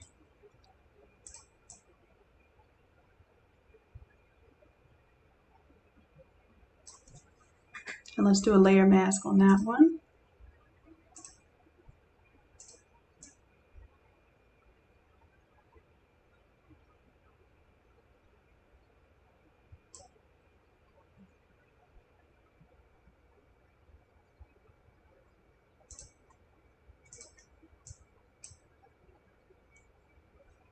And then just so we make sure we don't have anything hard, we're going to go ahead and do a layer mask on these two images as well.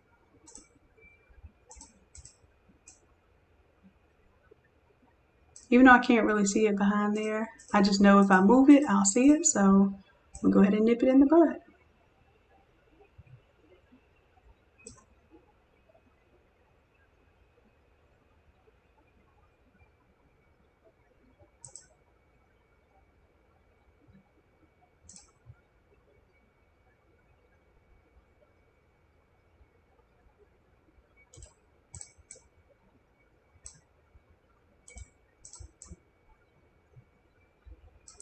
I'm just playing with my placement now, which is something that I don't think you'll ever like really finalize and be happy with. You just kind of pull it together and work with it.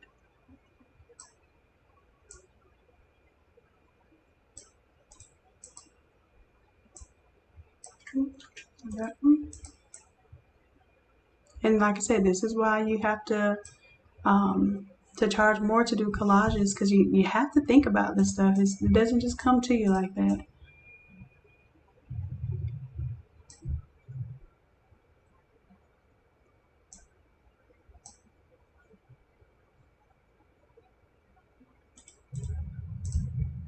And I'm going to do a little more fading off the edge of this photo.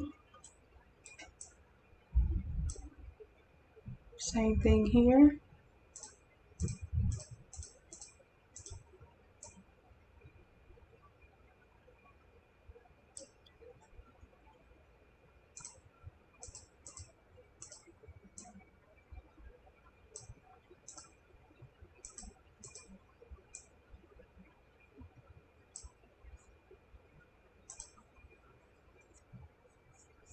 Alright, and I definitely need to turn back on my guidelines to make sure that all of my photos are going to fit in place. I'm going to group these photos.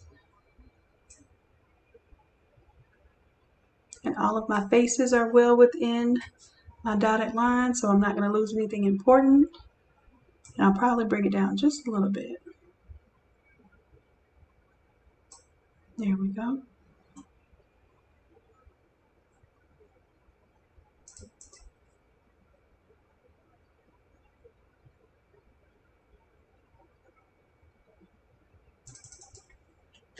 And then I like to have the names and dates text to me or email to me. So then all I have to worry about doing is copy and pasting, because I never want to, try to assume that I spelled something correctly.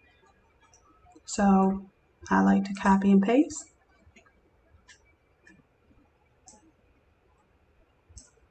And then when I have a long name, sometimes, yes, I squish it in. I really don't like squishing text. So I will do it if I have something extremely long and it just doesn't look right. Extend it out. So that works there. And then my in loving memory of. These are Jennings photos. I'm going to make sure I bring that below the text.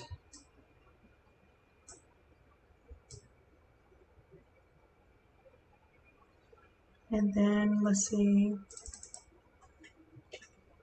Now the dates were typed to me in the numerical format, so I am going to have to type that in, but I'm going to be very careful. So 6/24, so June 24th, 1928, and then 7/18/20. That'll be July 18th. July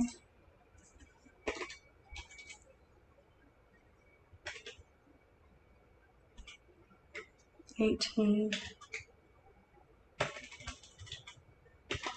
2020. And because my G hangs down so low, I'm going to take this text and make it a little bit shorter so that I'm not covering up my dates down there.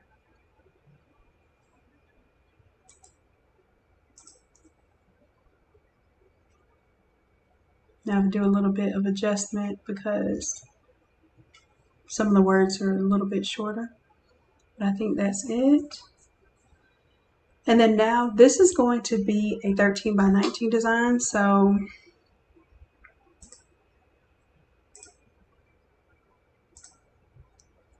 I'm going to show you how to do a layer mask from scratch, okay? If you have brushes, especially if you have the NA Lab brushes, you can do it from scratch. So let's do a new,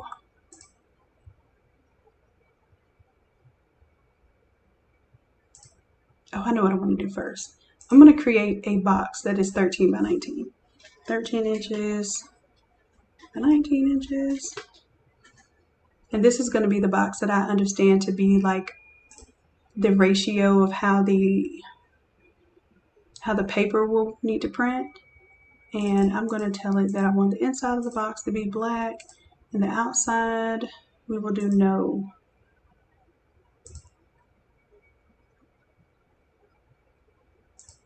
stroke color there. All right, and all I'm doing, I'm not even paying attention to what size it is. I'm paying attention to my image and my scale, or the ratio, not the scale. So if this is a 13 by 19, I'm kind of keeping in mind that I want to make sure everything fits within this image and nothing gets cut off that's important. All right, so that's good enough for me. Now I'm going to start building on that by getting my clouds, my cloud brush that I did before. I'm going to create a new layer and I'm going to just stamp a cloud. Oh, I need to make sure black is selected, my default color. All right, so I stamped a cloud.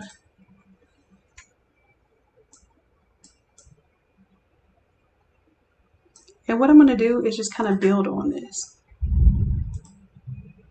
Now the reason why I'm moving the cloud around is because naturally this cloud does not move. So let me see if I can choose one that does.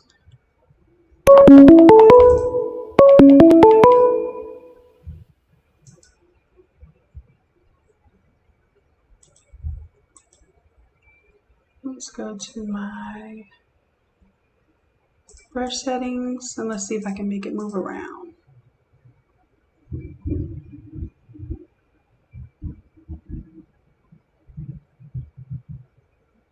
So I'm going to keep it this direction and do my ones up top, and then I'm going to flip it when I want to do the ones on the side. So right now I'm just clicking, I'm building on it. I'm making a layer mask that will kind of mimic a cloud outline. And this one, I'm going to have to come back with the clouds and clean up this edge here. So you know, I may not even have to move it. I can do it like this.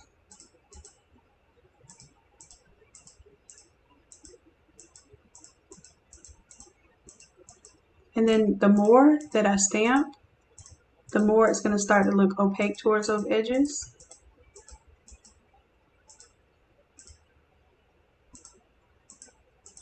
And then I'm going to rotate my brush so I get a little bit of variation here. So it doesn't look exactly the same all the way around.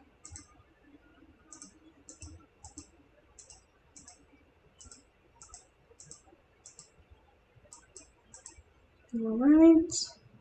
And then I can come back. So all I've done is basically just made this black area on top of an existing black square. So I'm going to take both of these. I'm going to rasterize that layer, and then I'm going to merge it with the rectangle.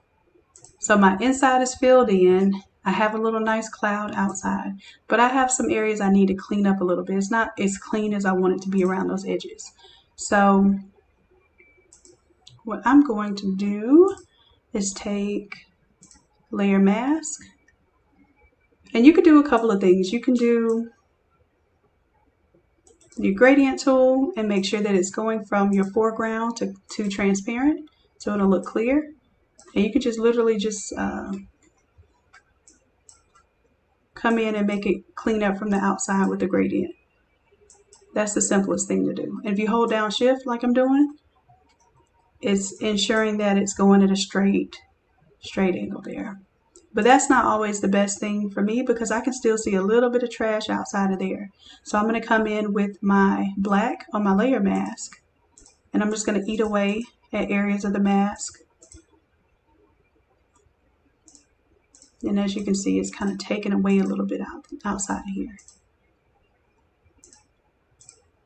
And that's how you can make your own custom mask. I'm going to show you how to actually make it a mask now. So now that I've gotten pretty much to what I want to see, I'm going to right click and apply that layer mask. So now what's true is that this is basically a black blob on here. I'm going to hold down Control and select the thumbnail, and it's going to select all of those active pixels, even the transparent ones or semi-transparent ones. So now I'm going to click on my cloud stairs heaven background image, and I'm going to click to make a new layer mask. And you don't see it right now because I have this one, but there we have it. So those of you who are wondering how to make a layer mask, how to make it look nice and faded off on the edges, that's a fancy way to do it. The easiest way to do it is just to literally fade it off with the gradient tool.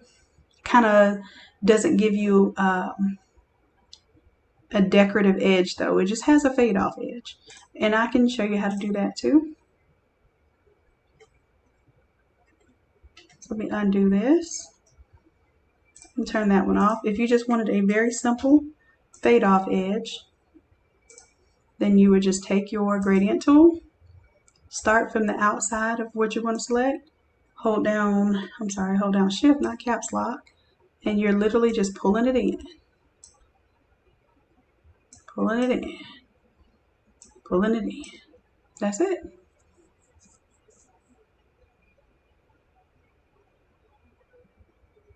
Oh, duh. I was supposed to be on the layer mask. I forgot I undid my layer mask. So yeah, let's try that again without painting black. I just painted on my image just to let you know that was exactly what you're not supposed to do. Defeats the purpose of a layer mask. So the layer mask is non-destructive. So although it looks like I'm deleting my background, I am not. Okay. So that's how you can make a real simple, it took what, 5 seconds to make that layer mask with the fade off?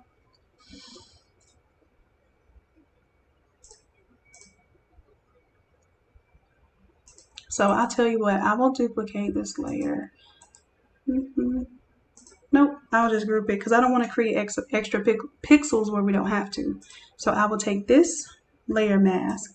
I'm going to drag it to the whole group.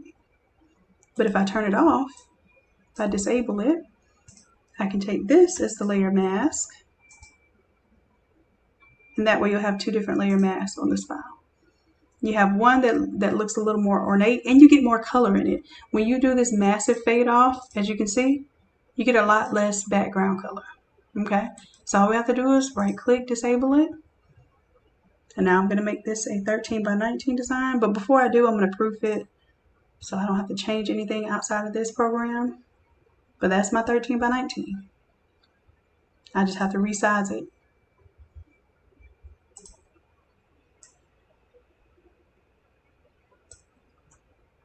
And now that that's a template, it shouldn't take you but maybe 10 minutes to change that out for yourself.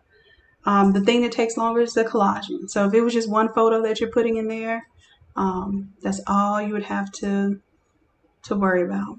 And I think I may put wings on the main image. Let me see. I don't know if they want wings, but if so, I'm going to make them available. Use our move tool, let's move it up. And these wings I'll make bigger because I'm going to make it kind of look like these wings are sticking out of the frame a little bit. Yeah.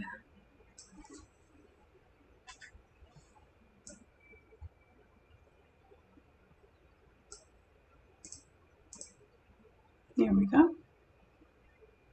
And even if it sticks out in the frame just a little bit, it actually, to me, looks like, gives it a little character, that it sticks outside of the little cloud area. I like that.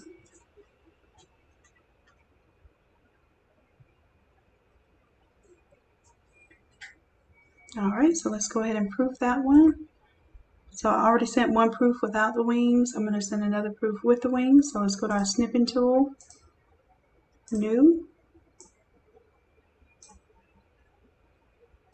and let's paste that.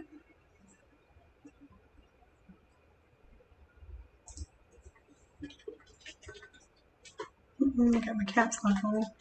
Let me know if you like the wings or no wings, and if there are any changes. Alright, so that'll be another one that needs to be printed tonight.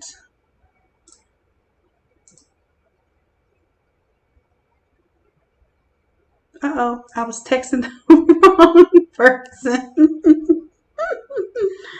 Oh, Lord. So I text the proof, and this happens all the time. I'm sure Yoko understands.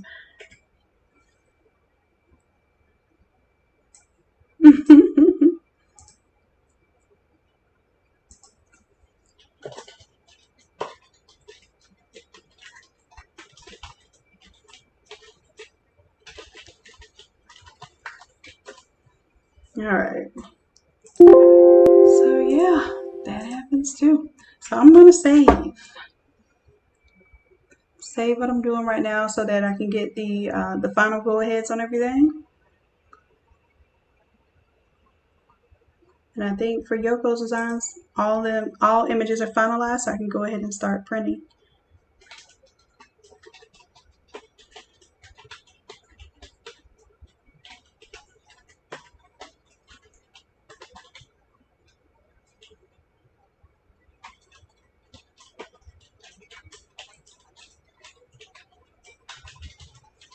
Ready for prints.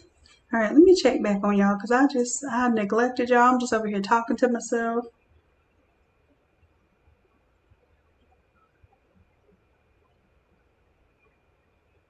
Okay, cool.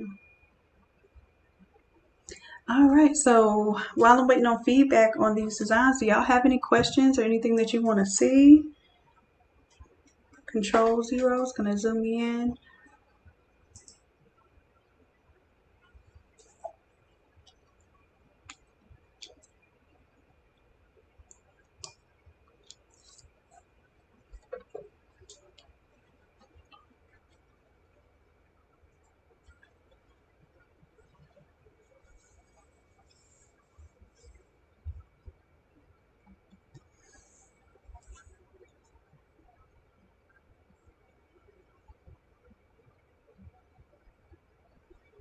Alright, so as far as design wise, I think I am caught up on that. I gotta get some pressing done.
Oh, let's see, she said the picture that is in with the other people, can we just crop him out?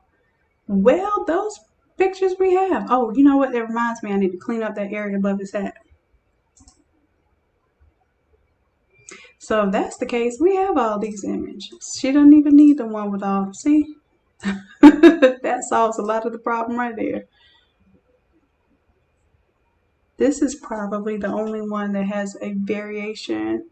And that's him right there. That's the same smirking face right there. That's why there's that, yeah. You just sent me the same pictures over and over again. Okay, so that makes it a little less complicated now. We can take that image, and then we can do the same that we did before, which is to have the images more in the background.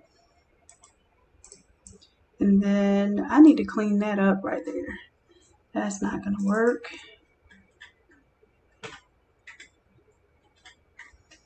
Zoom in there, and that's why they're so pixelated. They are basically images that were cropped from group photos, so it makes a lot of sense. Go ahead and delete those out. And if we exit out, we're going to tell it yes, we want to save those changes. And let's bring this one and this image below the main image. And also below the wings.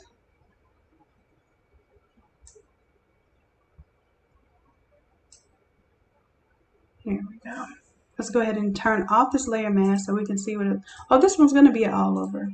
I'm in 13 by 19, so let's disable that layer mask. Bring the words back. All the words are on there. Now we have another kind of dilemma where let's do the main photo. Choose our move tool, main photo, and we'll control click and select the wings. I thought I had shift selected. If I have shift, it'll bring them together. There we go.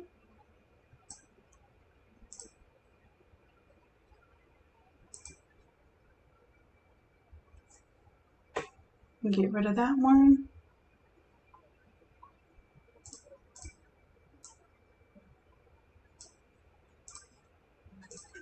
Now we can make these a little bit larger. 1 and 2. Let's move 2 over.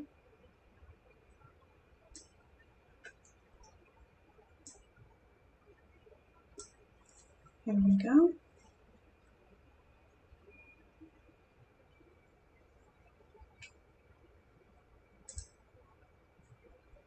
Let's go ahead and do a quick new screenshot. And you see how I'm leaving a little white space on the edge there, because that's how you're going to need to print it. You're not going to put the clouds right up against that edge because you'll have hard lines in your press, in your final press design.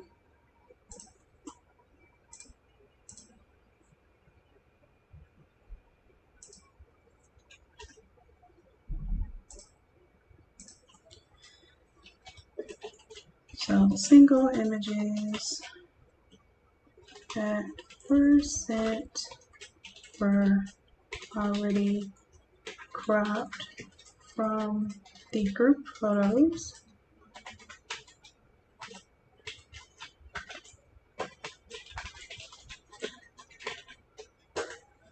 Okay, so definitely saving.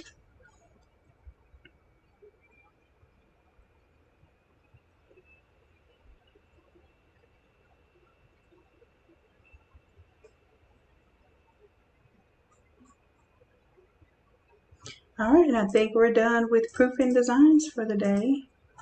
We did 3 different designs just now and created a template, so I'll make this template available sometime, probably tomorrow by the time I clean it up for you. But we'll go back and review through what we did. We created a layer mask. This is our main fade off. This is our cloud mask. We can disable them. And then this is our all over version of it. So it's going to be very simple. Very, very simple. And of course you'll have the photos and the wings. Let's see. Jennings. It's really just that one photo.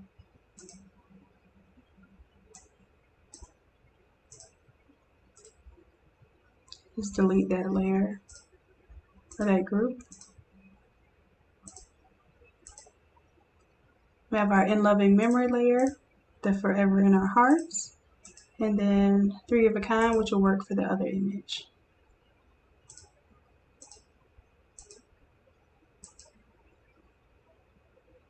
Oh, I copied it instead of deleting it. I duplicated. I don't know why duplicate and delete are right next to one another, but trust and believe you'll make that mistake at least once. Let's see, I could bring the doves on here too. Let me do that, and then every little change I make, I have to proof it, because if I put doves on there, and I think I'm doing them a favor, but then when it's time to print, if she says, "Oh, well, we didn't want the doves," that's my fault because I didn't proof it to them like that. So we just do the foreground doves and see if she wants that. That's it. That's all, folks.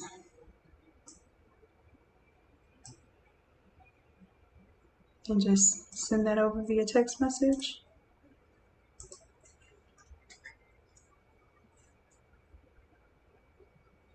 And I'll just wait on the reply. And then here's the good thing about the EcoTank 16650 is these 13 by 19 prints. I think I have how many? I want to say it's about 30. It's 37.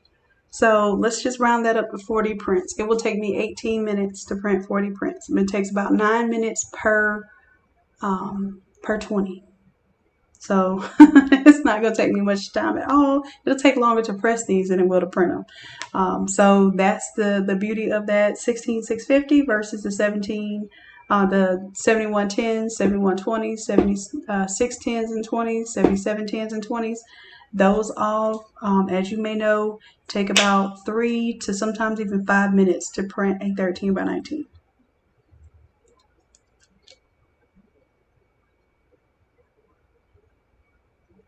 Good. Shantiva says she wants to do an all over shirt. Yes, this is the full on process. We also have templates. Let's say you want to start with a template, and all you have to do is change out, double click on the text, change out the text. Matter of fact, let me choose my move tool. If I double click this text, I can change out the words, and it's a simple switch out rather than having to design it from scratch. But I also show you in a lot of my videos how to design from scratch. So definitely, I'm here for those who are really trying to learn from scratch, those who need the time savers, and those in between who like to design from scratch, but the time savers help them in the crunch, okay?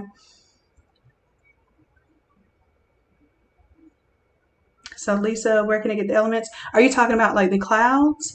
Because it's a brush pack, and I'll show you what's in some of the brush packs, or what's in the brush pack. So you have like clouds, you have the blings, the little flares here.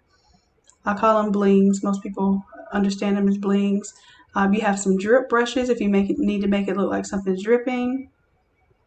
The splash colors, probably the most used brushes. You can make things look like watercolor or artwork. You just put one little splash on there. Matter of fact, let me show you. I can create a new layer, and I have my brush selected here. I'm just going to stamp a splash there, and basically you use that as part of your artwork.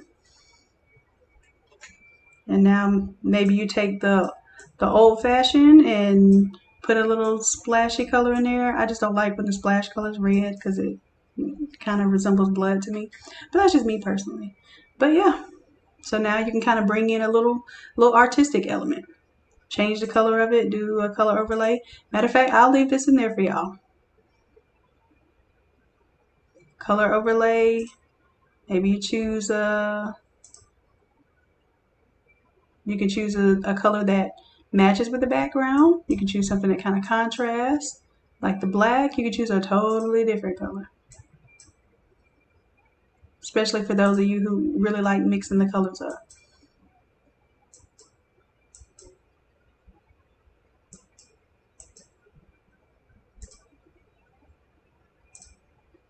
You can also do a gradient overlay.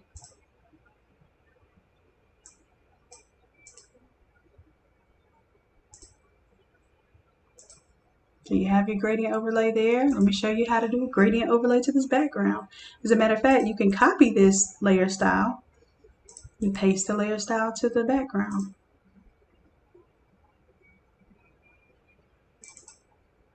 And let's change the blend mode. Instead of normal, let's make it hue. And then we'll reverse that so that get a little bit different effect in the splash layer.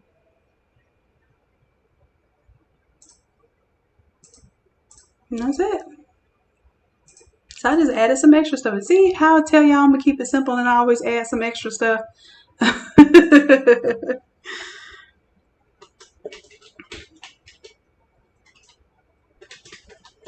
So yeah, well, I always tell y'all about accents too, but the doves are accents. So now you have a splash accent. You have your background. I'm gonna name this background. Then you have that gradient overlay over the background. Oh, awesome, Lisa. If this is your first time, then as soon as we hang up or in the session, I'm sure you'll see some more videos pop up, and I invite you to get lost.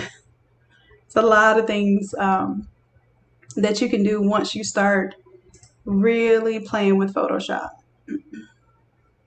I like this. I did not intend for this to be a new little extra splash, but y'all be killing me with the splashes. Y'all love them, and it does make something look artistic. So I'm gonna give it to you. I love them too. I'm not gonna lie. I just like it when it's done tastefully.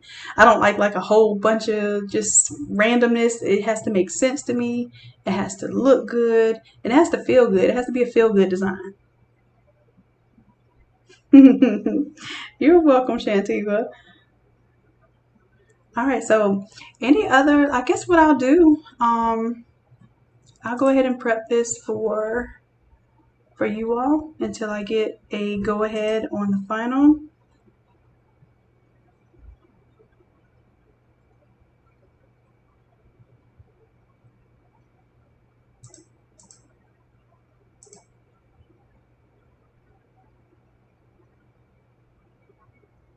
And let's see, let's change our photos up.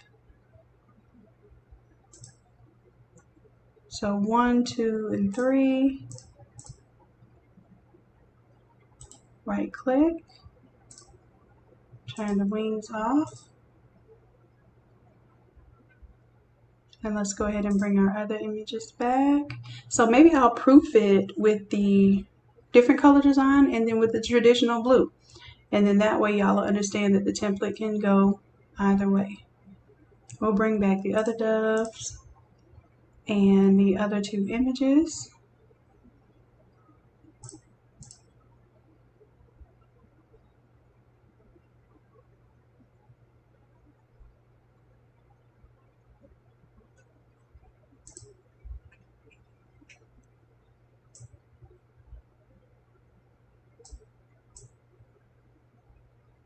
And I wanted to pop out of the clouds just a little bit, but not too much.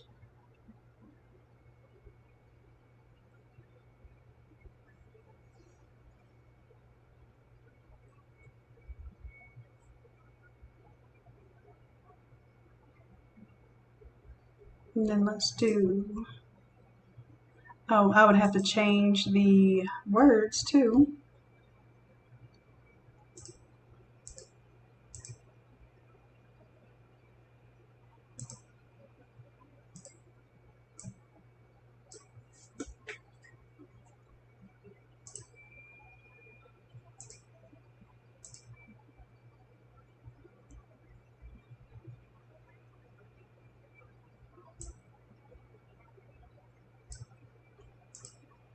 So I did a color overlay over the entire group, and it's only going to do this bottom color because it's thinking it's changing the excuse me, the entire artboard. So if I want to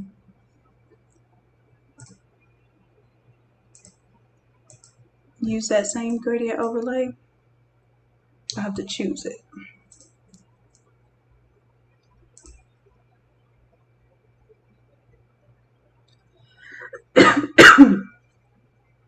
And let's see, did I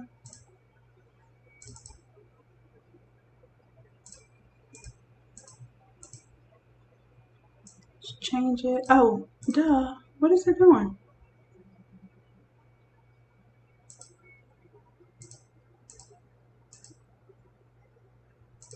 Double click, gradient overlay.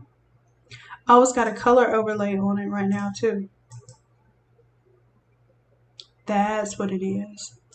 So I'm going to add a gradient overlay, make it our multicolor there. Or we can do a color overlay and make it our solid color.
There we go. So we have like a colorful version, and then we have our standard version. There we go. So I'll create some proofs for y'all and make this one up as a template for you.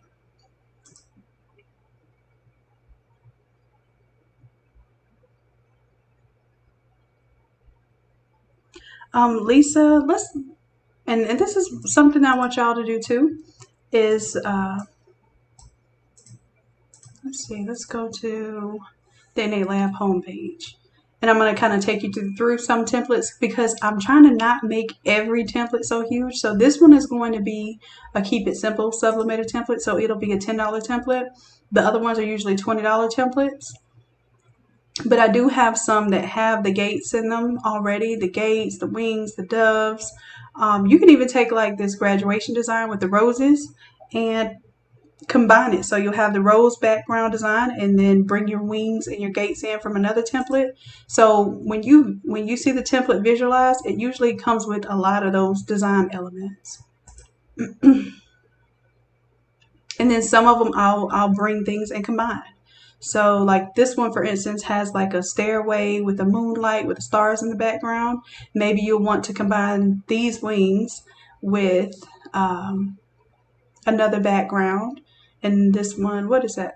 Yep, that one has wings. It also has some doves in it. So you'll see different images have different design elements in them. Like this one has a background that has the cross in the background. You see that? So it has the clouds with the cross. It has roses in there. It has a gate in the background. And it has these wings. I think this is the one that has like all 6 different types of wings. And either 1 or 2 different types of gates. This is one that has the gates in the background, so it's a different gate, and it has 2 different types of gates in that template. But if you watch the videos, it'll show you, there's a video for every single template that I create, and it shows you how to change out your elements, but also it shows you what's all included in the template, so you'll see the different variations. Like this one kind of has that like Versace style design to it. And it's got like cheetah print, zebra print. This is the all over version of it. So it has some really cool design elements built into it.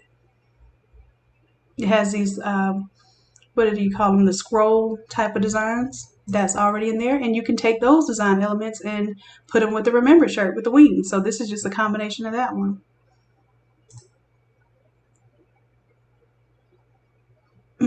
I've been seeing people mix up the tie dyes and make the tie dye designs for Remembrance shirts. You know, I'm all for that. The Fresh Prince design is really popular.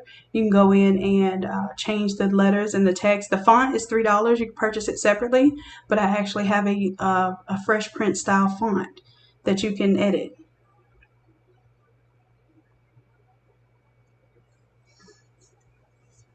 Yes, Carolyn. Some of these are available as the affinity designs, and you can go click on click on the image and it'll let you know whether you can buy the Photoshop or Affinity version, like this one here.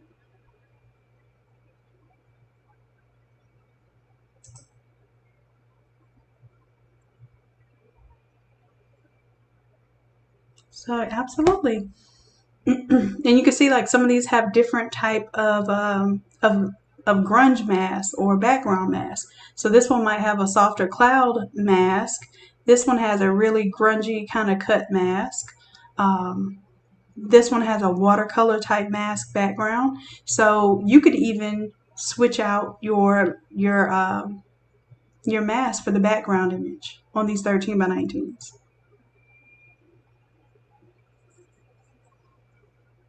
Yeah, absolutely, Lisa. Oh, here's a new thing. I need y'all to help me come up with a clever name besides supersize, because that's the kind of name that just popped inside of my head.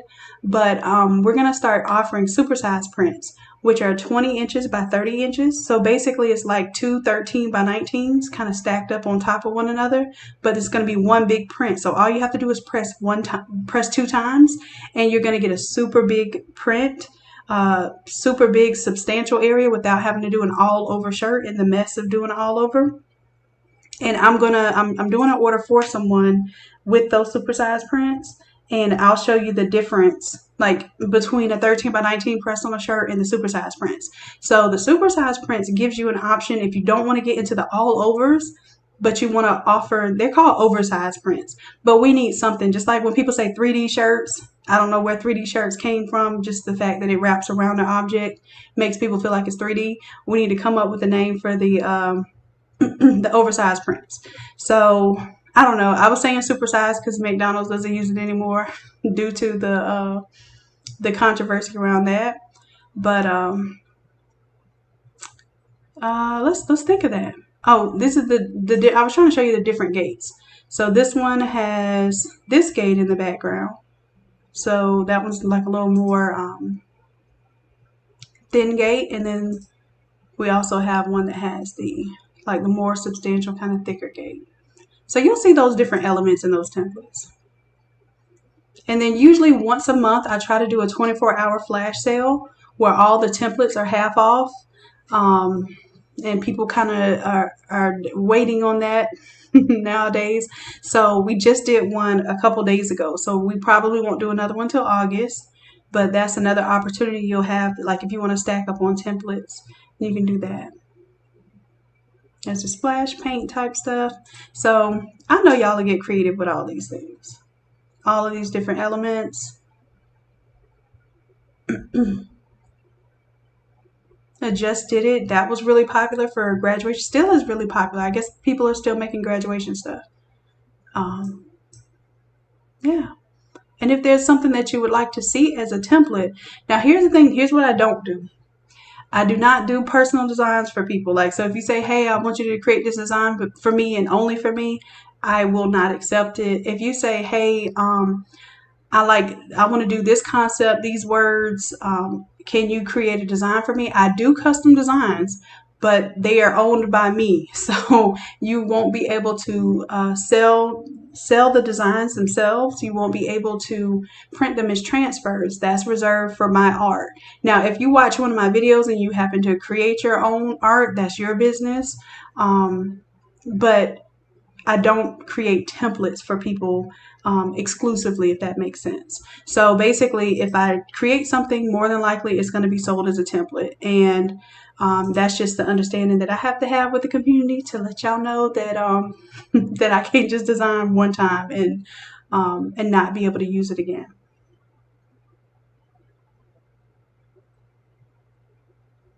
Yes, there are some tutorials on this site, on this YouTube channel for Affinity, and we're going to do a class. It's going to be next Saturday. Okay, so if you join the Innate Creatives Facebook group, you'll get the announcement of exactly what time the course is going to be, and we decided on the template. Let me show y'all the Academy. It'll be here at the academy.innatelab.com. And right now it says live interactive courses. We'll also have a section for Affinity. But this is the course right now that we're doing live for the socks. We're going to do one for, let's see, where is it? Pre-recorded. So these are the pre-recorded classes for Photoshop.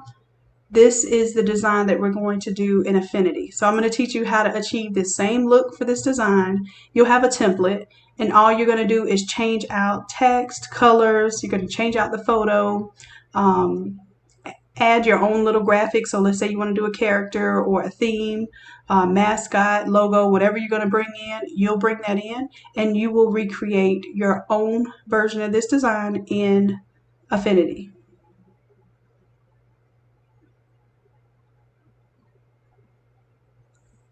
All right. So we're transitioning things over to the Academy just because it's a lighter interface. It makes more sense for teaching. And then we also have an option to do a membership. So I didn't have that option before. Now you can do like a $30 membership. And when you go to the $30 membership, it will include all 4 of these courses as soon as you purchase. So you'll get 4 templates and 4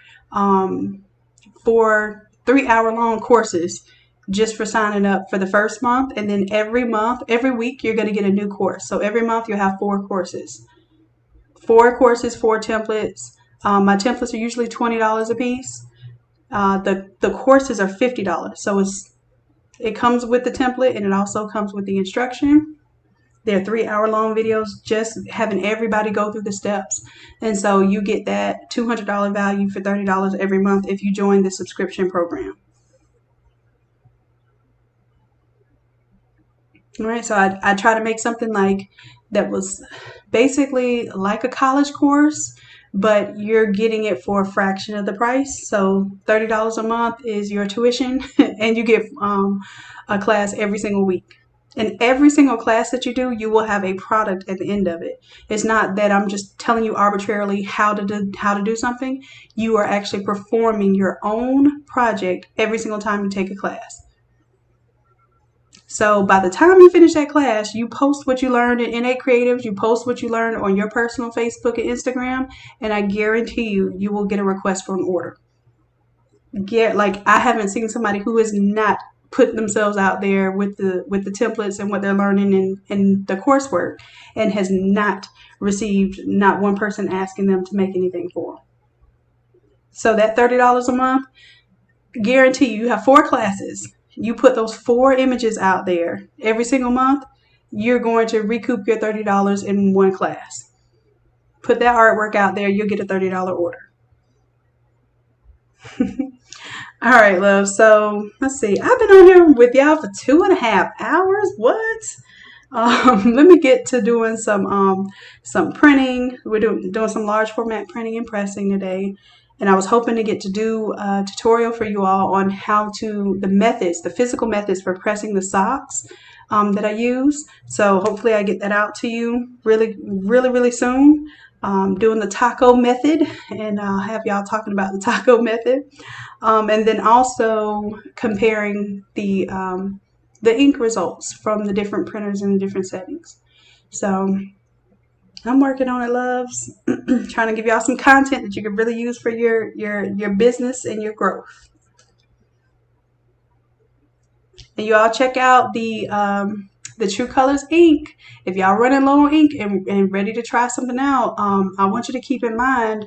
Let me go to the shop. Let me just show y'all real quick. This is the print head cleaner solution.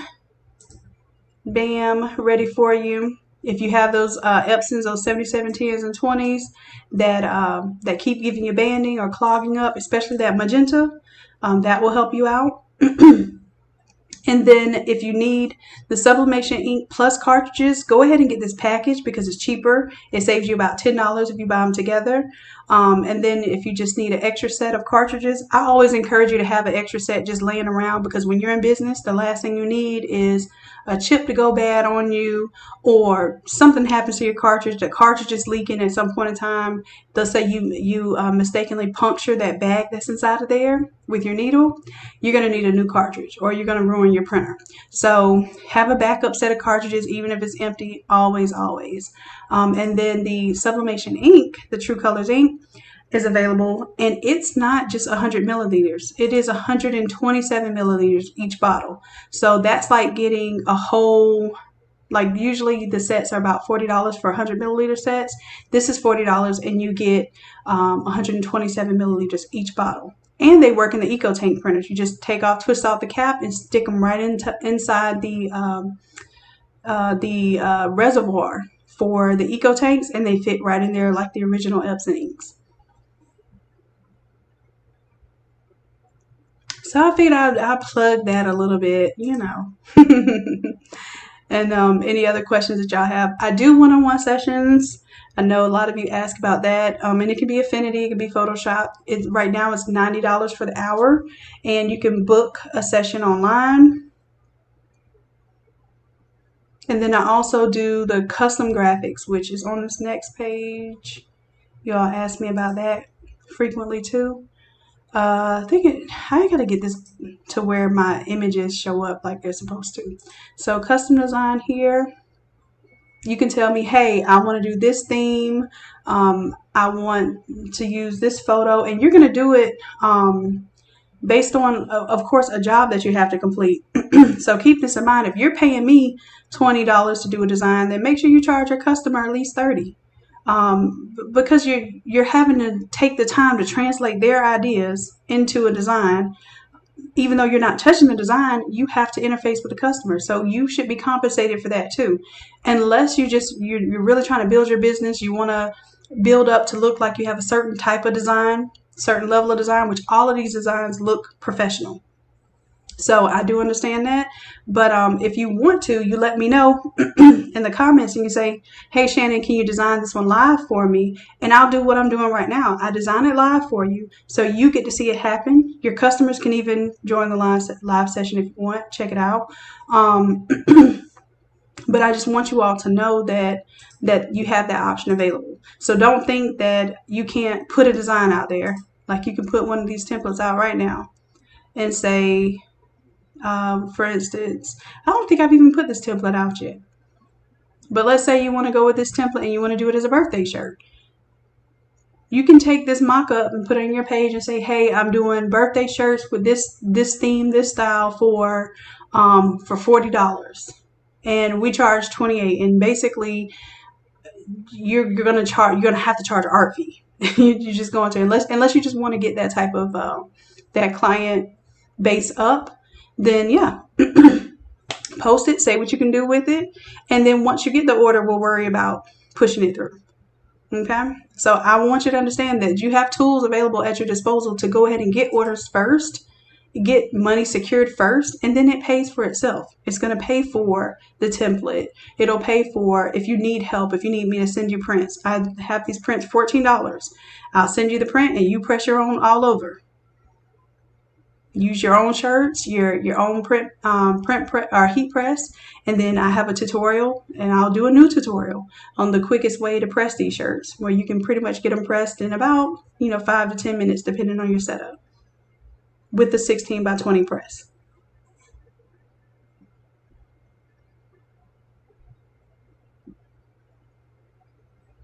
All right. Anybody have any questions or anything while y'all have me live?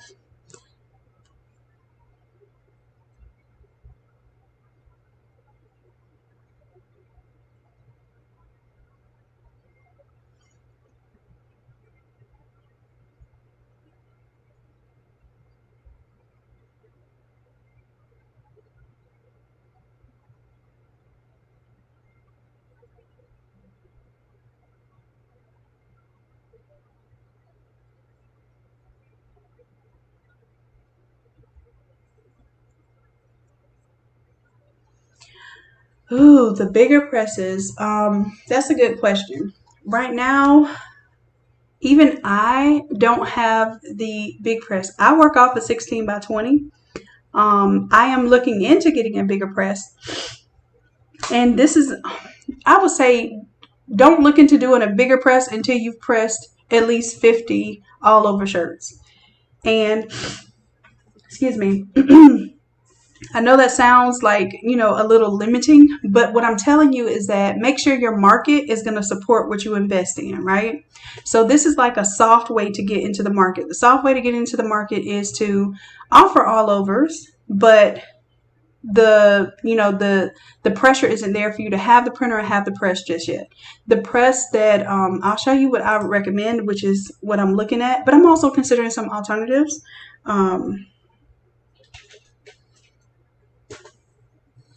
And I'll provide some links because I actually have a deal and I haven't put it out there yet. So I need to be hooking y'all up. Well, it's really hooking me up technically. I have a affiliate connection with Heat Transfer Warehouse, and basically, as long as you use the links that I give you, it gives me credit. So it kind of supports my channel. It supports me, making content. So I need to definitely do that. But the brand that I'm looking at is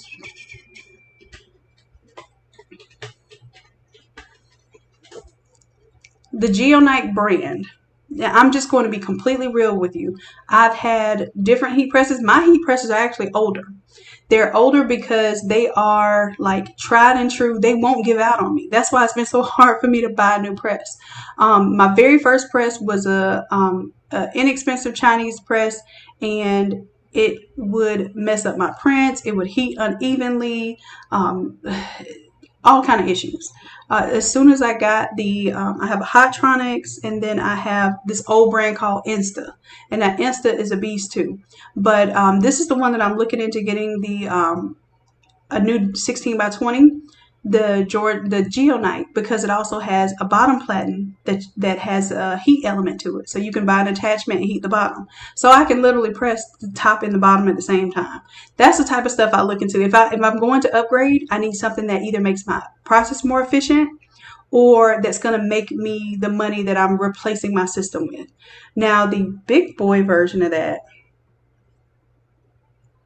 yeah, and with the 16 by 24, ask some people around about 16 by 24 versus 16 by 20. The 24 does give you the ability to do a little less overlapping, when you're doing large formats, but it's not that much of a difference. Like, I haven't had a job that I couldn't do with my 16 by 20, and then I was like, man, I wish I had a 16 by 24. It hasn't been like that.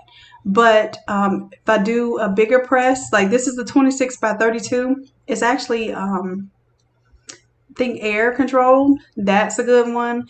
The one that I'm looking at is probably about $9,000. It's $8,900. It's a Geonite, and it has attachments that you can include to make production easier in the long run. And those are the things that I look at. But yeah, there's some ones you can get into. I'm even looking at some that, people have been saying, hey, I've had them for 2-3 years. I got them, from China, and they're the 32 by 44s and the 44s by 60s and those huge sizes. But most of those are not single phase, meaning that you have to have an electrician come out. As a matter of fact, let me see. Let me show you the one that folks are talking about.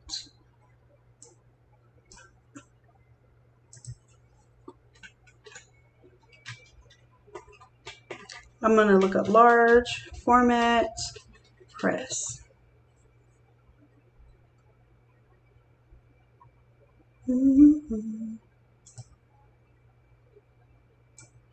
All right, so this is one, it's 39 by 47, and this is one a lot of people are considering.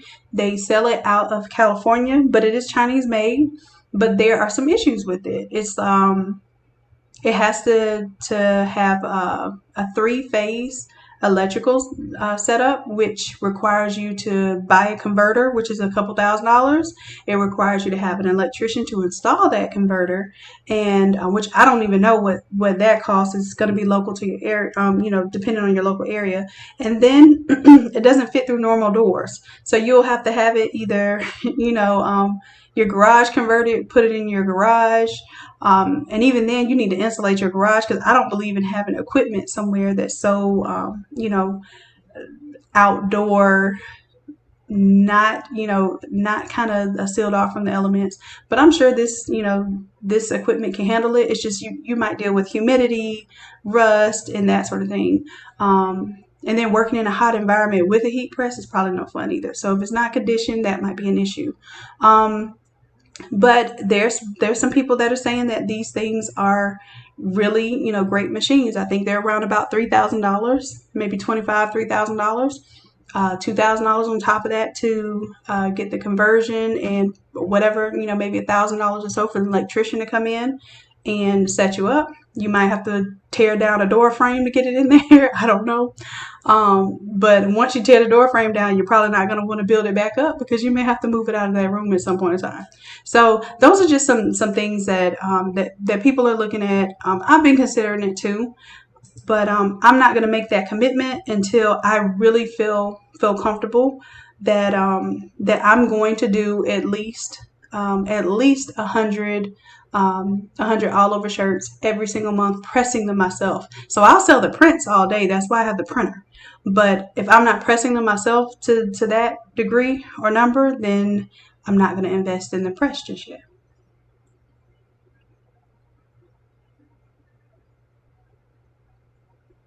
Yeah, and you might find that a 16 by 24 does something for you. There might be some substrates, and I have had some, like when I do my long socks. My long socks are like the knee-high socks. I forget how tall they are. Let me see.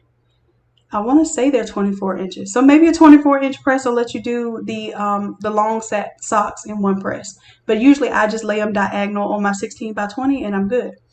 The other thing is I take my 16 by 20 press around with me. So the fact that I take it around with me, I need it to be as portable as possible, and they're already, big boys and heavy. So that's one of my considerations as well. So when I do my mobile business, I have a 16 by 20 press I have in the back of the car. Matter of fact, I just took it out the back of the car because I haven't been doing any, mobile business lately. But I'll have a couple of printers, and now I'm just going to replace that with one Eco Tank printer. Bring my heat press, I bring my substrates, I have a few samples made up, and then I make stuff on demand at the events. So I don't have a bunch of inventory at the end of the event that I got to try to sell for next to nothing just to get rid of something.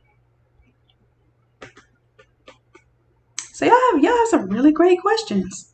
Great questions. All right, anything else, loves? Because I think I'm going to take a little break and get on this production this evening. Any questions about the classes or the templates, or something that you want to see in one of the upcoming classes, or even one of the upcoming videos?